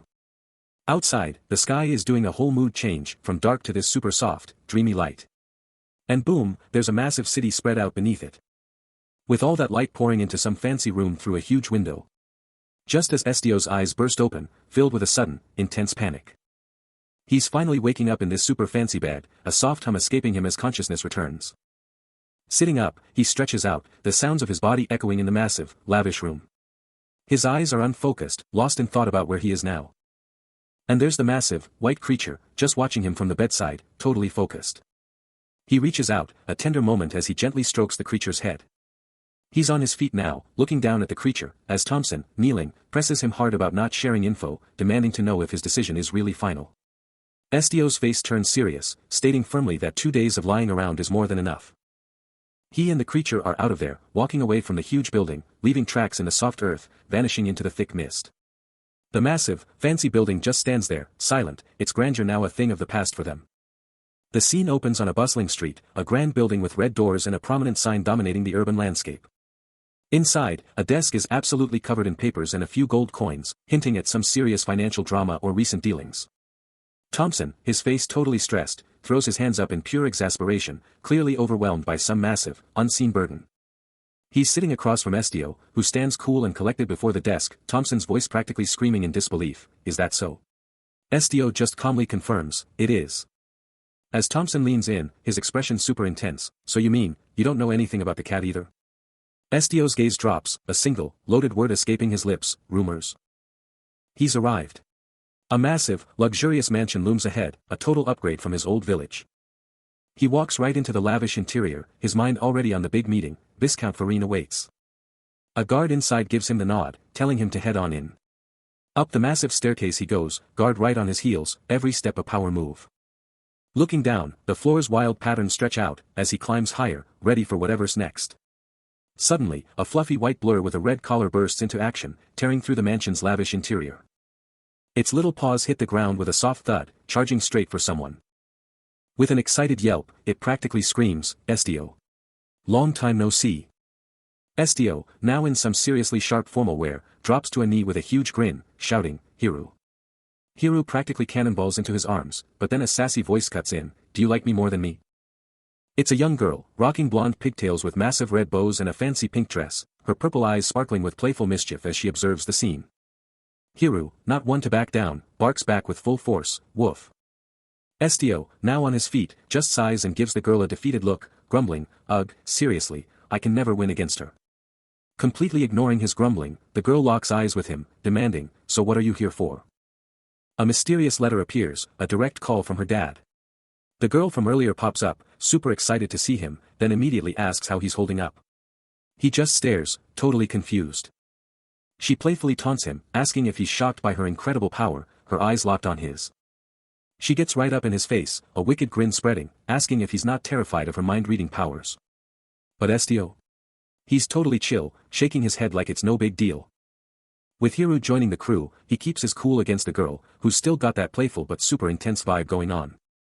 She doubles down, threatening to dig up all his deepest, darkest secrets and spill them to the whole world. A sly grin spreads across her face as she declares that kind of reveal would be totally humiliating for him. He ponders the girl's bizarre power, questioning if she could actually twist his very emotions. But the young girl, her eyes gleaming with an unnerving glee, gasps in sheer amazement at what she's sensing from him. They both glance down at the fluffy white dog, who just chills there, totally oblivious. Then, with an intense stare, she challenges him, demanding to know if he's truly not scared. He pauses, unfazed, then coolly retorts, "Why would I be?" But even his cool facade cracks with a sudden, "Huh," as the young lady's next revelation hits him. Suddenly, a stern butler cuts in, apologizing but insisting his master is waiting for the young lady. The young lady groans in annoyance, as the butler watches her with a worried gaze. Strolling off, the young lady throws a final look over her shoulder, declaring she gets the summons, but he can't just ditch her like that. She locks eyes, dropping a bombshell demand, "Promise me." Her stance unwavering, she waits for the answer. But elsewhere, in a lavish, high-class mansion, a luxurious chamber awaits its next visitor. A sharp-dressed butler holds position, while Estio, now looking seriously official, steps up to the door. The door creaks open, and in walks Estio, rocking a brand-new, sharp uniform. He cuts straight to the chase, declaring, "All right, I'm here about the request. So, what's the deal with this cactus?" His focus snaps to a tiny, glowing green cactus, just chilling on a fancy table. He gets in close, a deep thought crossing his face, still fixated on the plant. His hand reaches out, and he drops a philosophical bomb. "Seriously, how does a green plant thrive in a desert with no water? Mind-blowing, right? Forget medicine when it's sick, or bread when it's starving, this cactus. It needs none of that. There's no telling why it's so tough, it just does its own thing, growing however it wants, wherever it wants. But watch out, because an owner who doesn't get its true value could totally mess it up and kill it. Meanwhile, the blonde butler was just chilling, back to the room, totally zoned in on that massive clock. SDO, still deep in thought about that weird plant, was just quiet, letting his mind race. Then the butler just kinda turned, and was like, yeah, you got it, that's right. But then, getting all curious, he hit SDO with, so, can you read plants too? The butler was down by a plant, SDO was just standing there, and Hiru was chilling at his feet, totally taking in this weird plant talk. SDO's eyes just kinda squinted, a super thoughtful look on his face as he tried to figure out the question. SDO clutches the tiny potted cactus, its vibrant green a stark pop against his dark clothes. He's totally locked in on the plant. When out of nowhere, a voice blasts from it, totally annoyed, wah wah, so noisy. Both SDO and the butler freeze, totally blindsided by the sudden noise, their faces a perfect blend of what just happened, and did that plant just talk? They keep moving through the mansion's halls, but the butler's already deep in thought, totally fixated on the plant's weirdness. He's cradling the little cactus, totally absorbed in its bizarre existence. But the cactus? Oh, it's done with the deep thoughts, straight up yelling, you talk way too much. The butler, completely unbothered by the plant's sass, just keeps on talking, dropping some wisdom about how even though a cactus can't choose its life, it's still a living being that someone decided to nurture. Their deep chat keeps going as they stroll, the tiny, talking plant caught right in the middle. He holds out a small potted plant to SDO, dropping a bombshell, become my subordinate. The offer, marked by a crimson wax seal, isn't just some ordinary job. Making SDO's eyes widen as he asks, are you telling me I'd be a soldier under your command? The butler quickly shuts that down, stating, soldier. Not even close. I'm not about to treat you like some grunt. A sly smirk spreads across his face. As he finally drops the real offer, I'm appointing you as an advisor. A mysterious voice drops a bombshell, offering a privilege beyond a commoner's wildest dreams, but only if a father's blessing is involved. SDO's mind races, what's the catch? SDO's face is a mask of calm, but you can feel the gears turning in his head, as he weighs the heavy cost of such a grand promise. But the butler, oh, he's just soaking it all in, a sly grin playing on his lips, his gaze practically screaming, I know something you don't. SDO's hand goes to his chest, a silent moment of clarity, and then, bam. He realizes the truth is staring him right in the face. Then, the butler pulls out a mysterious, glowing green artifact, dropping the bomb, the price for power is taking down the head of the Thompson Company. That glowing green thing. It's practically screaming, danger. SDO's instincts kick in, and he knows instantly, this is a total setup, a master manipulator's game. SDO weighs the offer, but his loyalty to his current guild is absolute, making the butler's proposal a non-starter. But the butler isn't buying it, insisting there's a misunderstanding he needs to clear up. He closes the distance, his aura growing more intense. SDO, unfazed, cuts to the chase, demanding to know what happens if he just says no. The butler's grin turns chilling as he promises no immediate repercussions, but warns that trouble has a way of finding those who defy him. He thinks to himself, this kid's intuition is off the charts, like he can see the future or something. Still playing it cool, SDO apologizes, asking for time to consult his guild before giving a final answer. The butler's face hardens as he finally gets it, this kid isn't going to be easy. He decides it's too risky to let anyone else get involved, so he'll just have to take matters into his own hands. After SDO's bold refusal, the butler isn't giving up, he's back with a new offer, giving him a chance to think things over and make the right choice. Then, with a dismissive glance at a potted cactus, he orders it gone, insisting a prettier flower will take its place. But as the butler grips the thorny plant, SDO's voice cracks with panic, desperate to know why he's being dragged away and pleading for freedom. The butler, utterly unfazed, just points ahead, commanding him to move. A heavy thud echoes as the cactus hits the floor, its thorny weight now a silent threat. The butler's voice cuts through the air, utterly shocked that the cactus is being discarded before it's even been gifted. SDO's face twists in pure exasperation, a single, annoyed cactus his only response. The butler, already turning his back, drops his final command, telling SDO to take the thorny plant with him if he's going to toss it. A sly grin spreads across the butler's face as he casually remarks that this isn't just any cactus, it's a special gift meant specifically for SDO.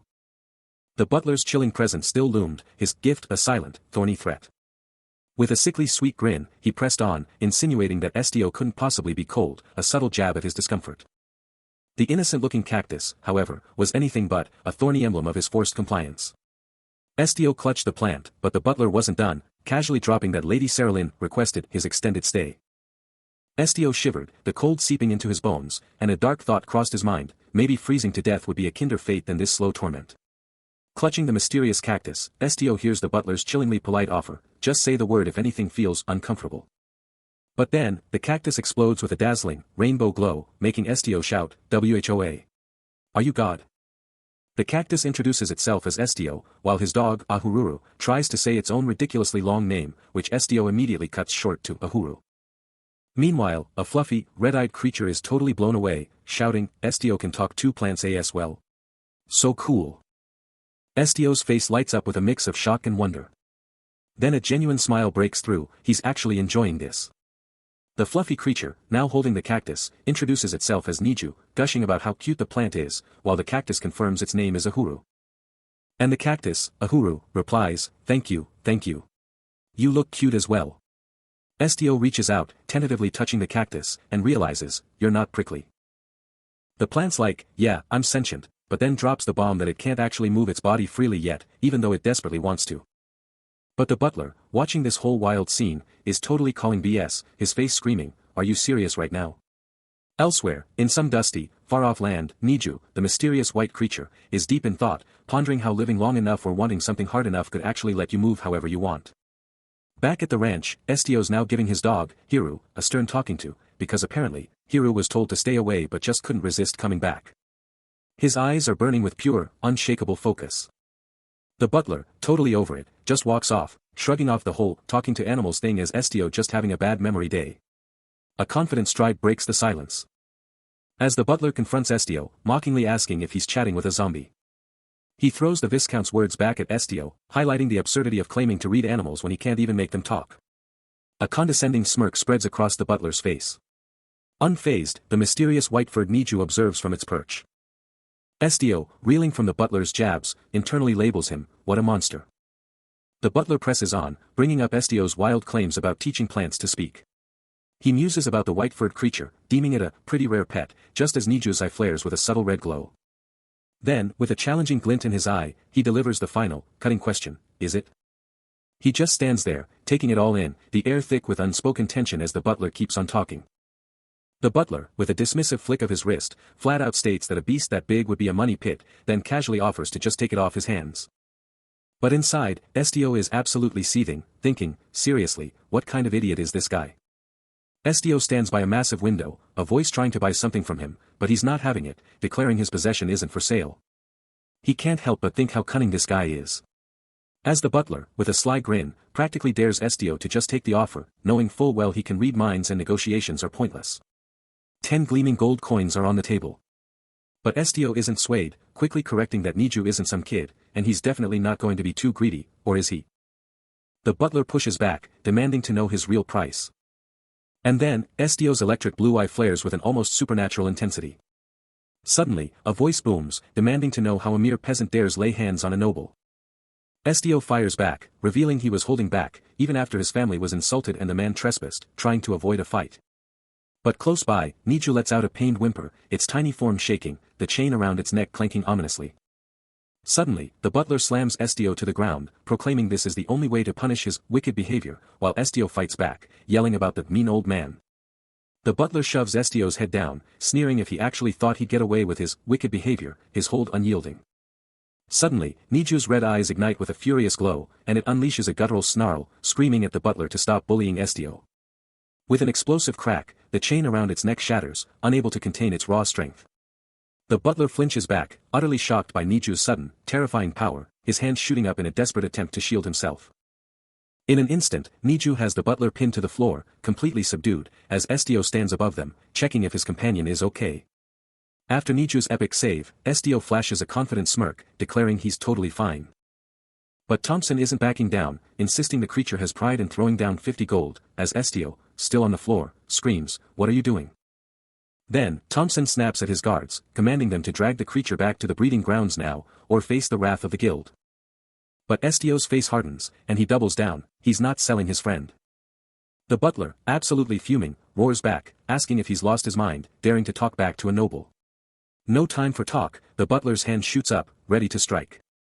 Before the hit connects, a lightning-fast CHIIK rips through the room, and Estio's eyes go wide. In a flash, the butler is down, Niju standing victorious over him, leaving everyone else in stunned silence. Estio's eyes narrow, a fierce resolve burning within him. If it's come to this, he's going all in. An armored guard, weapon ready, barks orders to hand over the kids. But before he can even finish his sentence, a shocking blow catches him completely off guard. His arm is brutally torn apart, blood exploding as he screams in pure agony. The impact sends him flying to the floor, his body writhing in unimaginable pain. A dark, vicious claw, still dripping with the guard's blood, reveals the monstrous attacker. The other armored guards freeze in terror, their faces pale with shock at the sheer brutality of the attack. Thompson's fist tightens in absolute rage, his voice dripping with menace as he snarls about the insult to the Fabian house. He glares at the chaotic scene, the injured guard and the butler sprawled on the floor, while Estio and Niju stand their ground. Pointing a furious finger at the young man, Thompson screams that Estio tried to kill him and orders his immediate imprisonment. Estio watches, stunned, as Niju unleashes a primal fury, its voice dripping with pure resentment. "You called me a monster," Niju snarls, eyes blazing, "so why are you acting like the real monsters?" Then, with an explosive burst of blue energy, the creature rockets forward, a terrifying blur aimed straight at the guards. A guard barely registers the incoming threat, his face twisting in pure shock. A deafening boom rips through the hall, as Niju absolutely demolishes the first line of defense. A guttural grrr rips from its throat, its razor-sharp teeth bared in a terrifying display of pure aggression. The creature becomes a crimson blur, a whirlwind of pure, unadulterated destructive force. Estio can only watch the chaos unfold, his face a mask of shock and concern as Niju's rampage rages on. Despite the sheer violence, he stands his ground, his red boots planted firmly, already calculating his next move. Suddenly, the scene shifts to a lavish mansion where Jeremian, a powerful figure, erupts in anger, demanding answers about the chaos unfolding. Turning sharply, he storms off, his fury palpable. A heartbreaking "Father" rips through the air, but Jeremian's response is chilling, "You foolish child." His face twists into a furious snarl, pure rage burning in his eyes. He seethes, complaining that some meddling has ruined his plans for absolute control.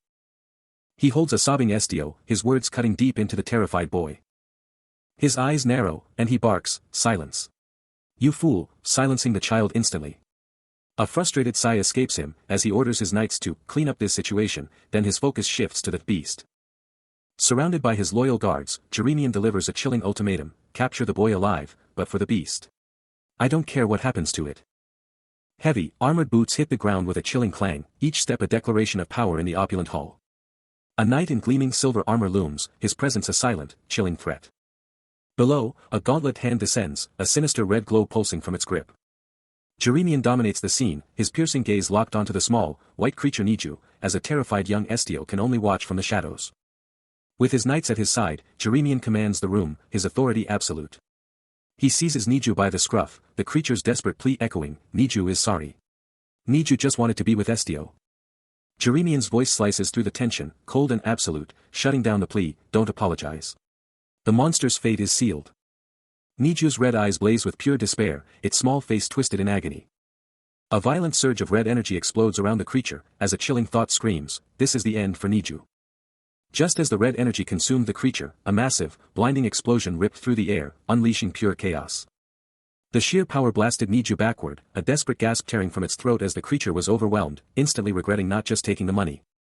As the smoke cleared, Jeremian stood his ground, his gaze fixed and utterly merciless. Meanwhile, Estio could only stare, his young face frozen in absolute horror at the brutal scene unfolding before him. The one who needs to apologize isn't Niju, he thinks, as Estio stares down at two figures on the ground, a sudden realization hitting him. A surge of raw power explodes from him, his face contorting with fierce determination. The two figures on the ground are absolutely stunned, one of them gasping in utter disbelief. But then, a new squad of armored enforcers arrives, their leader barking a ruthless order to take him down. Before they can even blink, Estio is already moving, a fierce red aura blazing around his hand as he charges. He strikes, a devastating blow sending one of the armored goons flying back with a bone-jarring quang. He's caught. Choked and lifted off his feet, a raw, desperate scream tearing from his throat. Held high, completely helpless, he can't even touch the ground. But then, a spark ignites. His eyes blaze with an impossible, electric blue light. And just like that, a crimson explosion. He unleashes a devastating, glowing punch straight to the attacker's jaw. The impact sends the brute flying, his head snapping back as a second armored warrior closes in. Reeling from the hit, Barry shouts his own name in shock, as Estio confronts them, demanding answers. But before he can even blink, a barrage of shadowy blades rips into him, shredding his clothes and drawing first blood. Blood explodes across his chest, a brutal crimson stain spreading rapidly. Bloodied and battered, his electric blue eyes now blaze with an infernal, unyielding fury. The battle's fury subsides, leaving Baris crumpled on the lavish floor, but other armored figures still loom. But Baris is back on his feet in a flash, glaring down at the gasping young man. A chilling whisper of steel. As Baris whips out his blade with a deadly clang. All around, the other armored attackers are down, their bodies strewn across the floor. Already battered and bruised, the young man can only let out a choked, ah. While Baris looms over him. A towering figure over his defeated foe. His face, now a canvas of blood and pain, tells the brutal story of the fight. Sarah, a young girl, screams out in pure terror, desperately calling for her daddy and the elder healer. Meanwhile, a mysterious man in a lavish, dark outfit stands chillingly still, surrounded by a horrifying scene of fallen bodies. Sarah's face twists into a silent, gut-wrenching scream, her eyes reflecting pure, unadulterated terror. A blur of motion. The man effortlessly glides up the stairs as Sarah is sent sprawling down them, his voice cutting through the air as he utters her name. He snatches her arm, yanking her up to meet his gaze, a chilling question escaping his lips, "Are you satisfied now?" In a stark contrast, the man is later seen in a sleek, modern suit, lost in thought, grappling with the crushing weight of being the only survivor, questioning why he alone was spared. His hand extends towards a tiny, vulnerable Sarah, huddled on the floor, a stark reminder of the one thing that kept him from breaking completely. As his hand tenderly takes hers, a chilling truth hits him, the foundation of his entire being, the very reason he fought, was a lie, leaving him utterly unchained to unleash his will. Blood on his lip, he stares down, agreeing to stop, but his voice drips with sarcasm, like he's playing a twisted game. He looms over Baris, who's on his knees, totally broken, a tiny plant clutched in his hand like it's nothing. Baris's face twists into a mask of pure terror and desperation, his eyes screaming for mercy. Totally wrecked on the floor, Baris's mind screams accusations, cursing him as a wicked punk and a murderer. Estio just shrugs off the accusation with a chillingly calm, mocking smirk, his words hitting like daggers. Thompson's next, his face burning with rage as he hears the order, realizing this isn't a suggestion, it's a demand. Estio stands there, unmoving, the little plant still in his grip. Thompson's anger instantly shatters into pure, jaw-dropping shock, his eyes bugging out in disbelief. Estio looms over the defeated Baris and Thompson, a chilling display of his absolute dominance. Turning his back on the vanquished, his name a whisper of power. While the massive black cat, Suki, starts to stalk forward. Every powerful pawful thrums with raw, untamed might. The beast leading the charge with an almost regal stride. "What's with the days?" he questions, his tone sharp. "You can't haul him out alone." He spares a quick glance back at the defeated figures.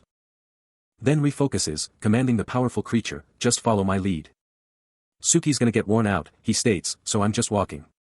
Hauling you along won't change a thing." A subtle sound, a quiet declaration, as he gears up for what's next. Hopping onto Suki's back, he coolly states, "You've got me, Suki." Gripping tight, he orders, "Hold on." Suki blasts off, launching them into the unknown. The world a blur of speed and shadow as they pick up insane pace. Leaving everything else in the dust. A desolate, sprawling landscape unfolds under a fading sky. But nothing can stop him, as Estio charges across the terrain, riding the formidable black beast, Suki. He briefly eyes a small, white creature, then refocuses on his powerful mount. Suddenly, Estio snaps, "What?" His mind races, grappling with the brutal truth of his past actions. "I can hardly believe I did that. I've killed more people like that." And the terrifying emptiness he felt, leaving him to coldly question, "So what?" Unfazed, Suki continues its relentless sprint, a blur of black fur and raw power. A chilling green glow emanates from Suki's eye as the beast delivers its own ruthless judgment. "If it were me, I would have killed all of them." Suki's chilling philosophy continues to unfold. "Why hold back against those who hurt you? Take what's rightfully yours." Estio takes it all in as the feline companion declares, "You're just too soft. In the end, the one who gets hurt is always the loser." A smug humph escapes Suki. "Let's just say I'm a bit more seasoned when it comes to dealing damage. After all, if I could truly do that, then no monster, no matter how powerful, would have ever broken through my defenses." The implications hit Estio like a truck, his eyes snapping wide. "Ugh. Hold on a second." A beat of silence, then Suki's voice, almost sheepish, "Yeah, that was more than one thing. My bad." They're tearing through the snowy wilderness, the landscape a blur of white and green as they push forward. Estio's mind reels, his voice exploding in disbelief. "What in the world are you even talking about?" And then, looming out of the snow, a massive, ancient building appears, their next destination. A green-haired official drops a bombshell, revealing this order came straight from the guild's top brass. But a furious man isn't having it, yelling about being completely disregarded, his anger boiling over. And just as fed up, the green-haired official lets out a massive curse, matching the man's intensity. Suddenly, both the enraged man and a sharp woman in glasses are stunned, demanding to know why a branch manager is even here. The woman quickly steps in, trying to cool things down and pleading for a moment of peace. Then, the bombshell drops, a guild summon order for a special support department affiliate, none other than Estio. Clutching the order, the woman's mind races. This summon is for someone way above her pay grade, and it's for a full 10 days. The camera zooms in on a door, highlighting the man's silent fury. Estio isn't just some pawn they can snatch away. The man finally turns to the woman, confirming her as the branch manager, as their eyes both fixate on the summon order. After his mysterious summons, Estio is back, and everyone's eyes are on him. He walks right up to the mustached man and the woman with glasses, dropping a quick, "Sorry I'm late," like it's no big deal. His uniform, looking sharp as ever. Hints at the chaos he's been through, and someone starts to speak, cutting him off mid-thought. Even his hands tell a story of what he's faced. But the mustached man just claps him on the shoulder, giving him a "good job," instead of a lecture. With a visible bruise under his eye, he turns away, wondering why they aren't grilling him about where he's been. The mustached man and the woman with glasses share a glance, both confirming just how much they've been freaking out. Still looking totally baffled, Estio just lets out a humph and storms off. Standing before the mustached man, he's hit with a wave of unease, realizing this isn't the interrogation he braced for, it's something else entirely. The mustached man, looking totally relieved yet worried, cut straight to the chase, demanding to know where his furry sidekick is. Still kinda annoyed by their unexpected warmth, Estio snaps back, making it clear they're talking about his white-furred monster companion, not some fluffy house pet. He quickly explains that the beast took some hits, and is now just chilling, recovering. The mustached man, now with a red-haired woman in glasses by his side, breathes a sigh of relief that it's not a huge deal, and she chimes in, saying they were totally freaking out. Estio, still reeling from their unexpected concern, just mutters an apology, his face giving nothing away. Elsewhere, a sharp-dressed, green-haired guy, possibly the legendary Gaullasian branch manager Hawk, is chilling in a library, his eyes locked on something off-screen, looking deep in thought. Back at the ranch, the mustached man and the red-haired woman share another worried glance, their concern for Estio still totally obvious. A single, ethereal green wing bursts into view, its delicate feathers shimmering with an otherworldly glow. And then, the head of the Gaullasian branch, the legendary healer, gasps, "Angel." His eyes are locked onto the impossible sight. A look of absolute shock plastered across his features. Later, the rhythmic clatter of a carriage wheel cuts through the silence. As Hawk is whisked away. Inside, he stares out the window, a storm brewing behind his eyes. A heavy sigh escapes him as he laments, "Why did you have Tio go so easily?" He sits at a desk, his thoughts a heavy burden, realizing, as long as I'm in charge, I can't. He's trapped. Unable to reject the decisions from headquarters, even when his gut screams otherwise. It was the same story back then, a frustrating loop he just couldn't break. Hawk, the head of the Gaullasian branch, feels the weight of his power and its chains, grateful for the chance but trapped by its rules. As his carriage speeds down the road, he finds a glimmer of hope, grateful for this new place he can call his own. Estio's eyes snap open, a sudden understanding hitting him like a truck. He just stares, completely zoned out, his brain trying to catch up with the bombshell. But a harsh inner voice cuts through, screaming that he's just a pushover, always bending to everyone else's will. It demands to know why he can't just say no, why he can't hate what he hates, why he can't just be himself. A worried voice asks what's up, but he instantly shuts it down, claiming it's nothing, just his mind playing tricks. He's been stewing on this all night, even Ahuru's probably mad at him, so he mumbles a quick "sorry" to the little guy. He finally snaps, telling the nagging voice to just shut up, and just like that, he's back to his usual self. Just as he's settling back into his thoughts, bam. Hawk pops up, snapping him right out of his head with a loud shout. Hawk, with a piercing gaze, demands to know if Estio was talking to the plant, and Estio just drops the bombshell, yes. Totally blown away, Hawk can't believe Estio's got mind-reading powers, then immediately hits him with the ultimate test, "Can you read my mind right now?"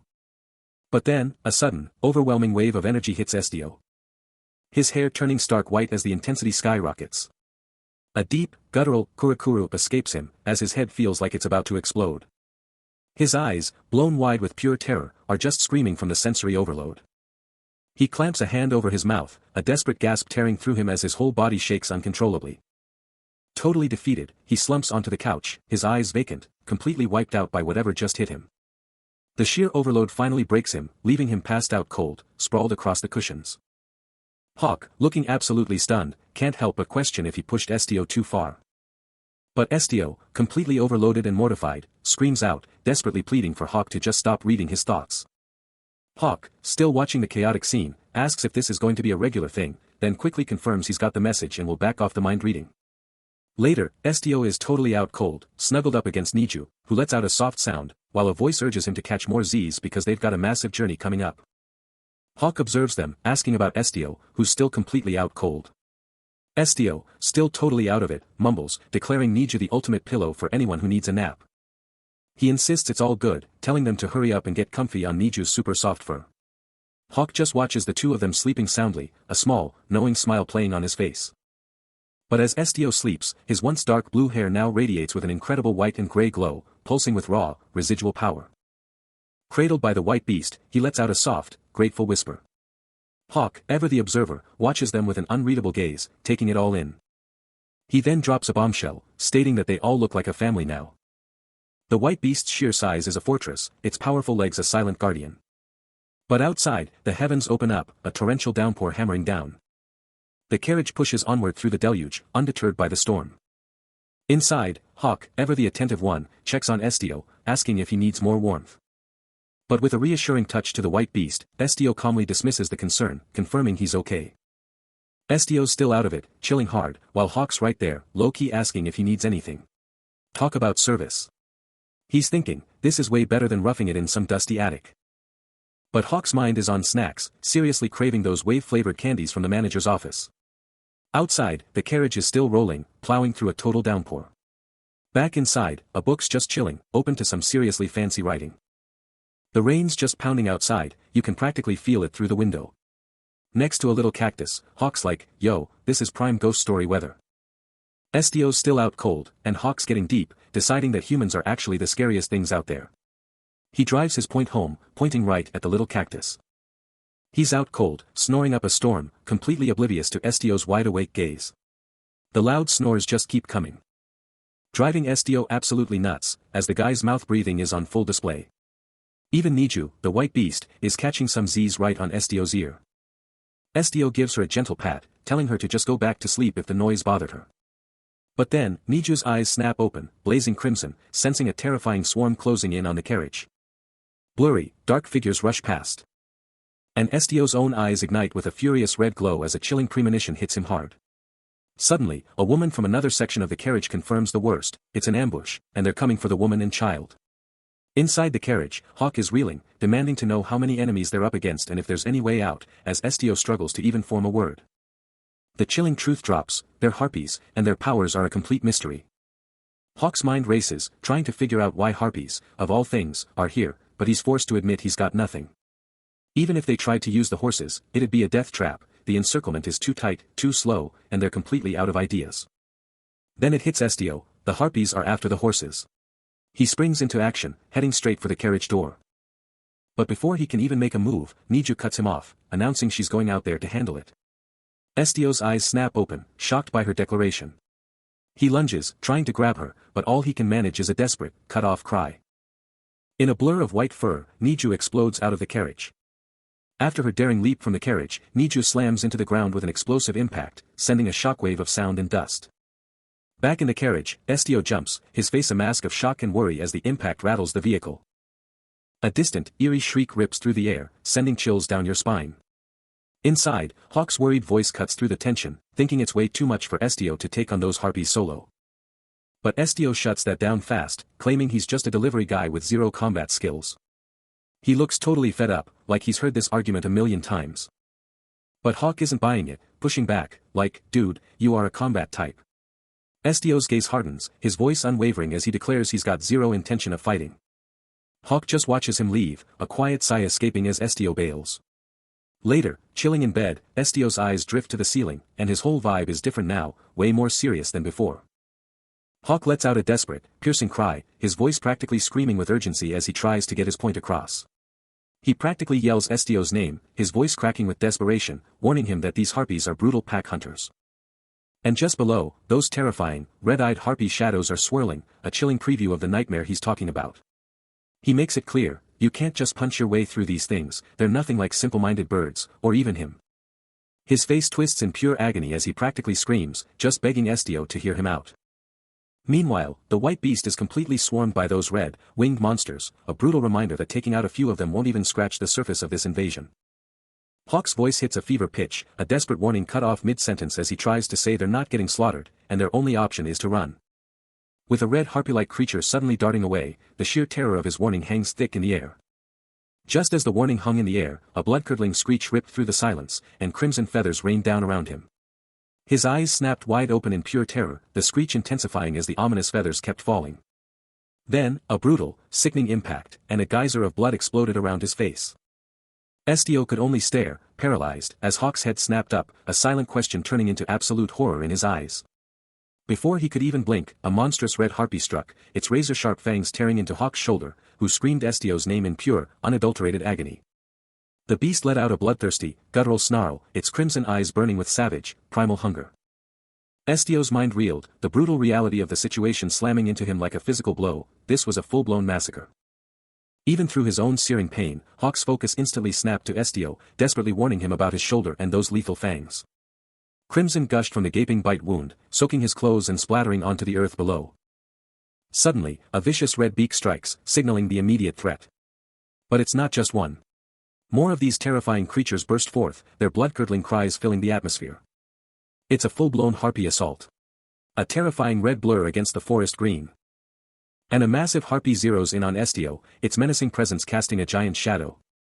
But just as it's about to strike, the white beast unleashes a devastating blow, smashing the harpy with incredible power. She's got it. The beast is pinned, unable to escape her iron grip. And with a final shriek, the harpy is launched. Sent flying, it crashes down, defeated. With the immediate danger gone, Estio stands ready, his eyes burning with power as the last harpy makes a hasty retreat. He weighs his own life against the stakes, a chilling thought that this, whatever this is a small price to pay. Standing over the white beast, she gently rejects his unspoken plea, a quiet no that echoes the tension. But the moment of calm shatters as a red, clawed hand plunges from above, a menacing voice declaring, "There's more." He looks down to see himself and the white beast utterly surrounded, a terrifying ring of harpies tightening its grip.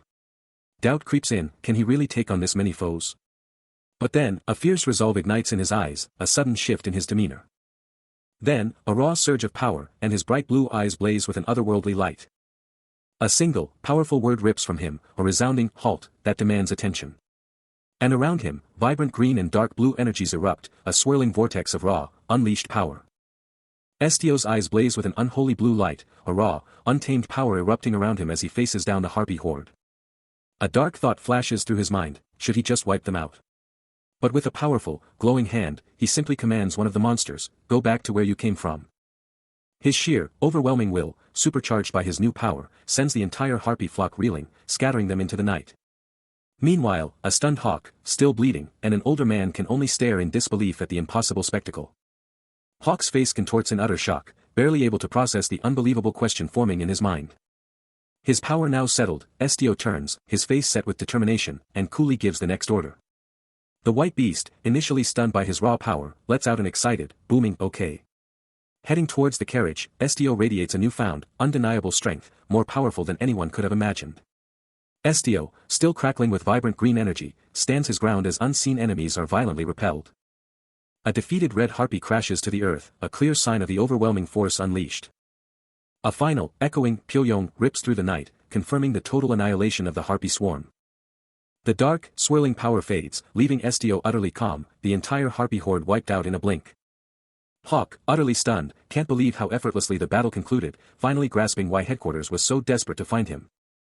Without missing a beat, Estio turns to the carriage, addressing the white beast within, Niju. He then coolly asks if she suffered any injuries from the intense skirmish. Watching him, Hawk feels a cold dread creep in. The raw, untamed power he just witnessed forces a terrifying realization, this person is beyond dangerous. Under the cold, pale crescent moon, a silent night descends. As a lone carriage makes its way through a snow-covered landscape. Meanwhile, Estio stirs in his sleep, a quiet grumble escaping him as he finds something utterly annoying. His eyes flutter open with a soft rustle, a slight flinch crossing his face.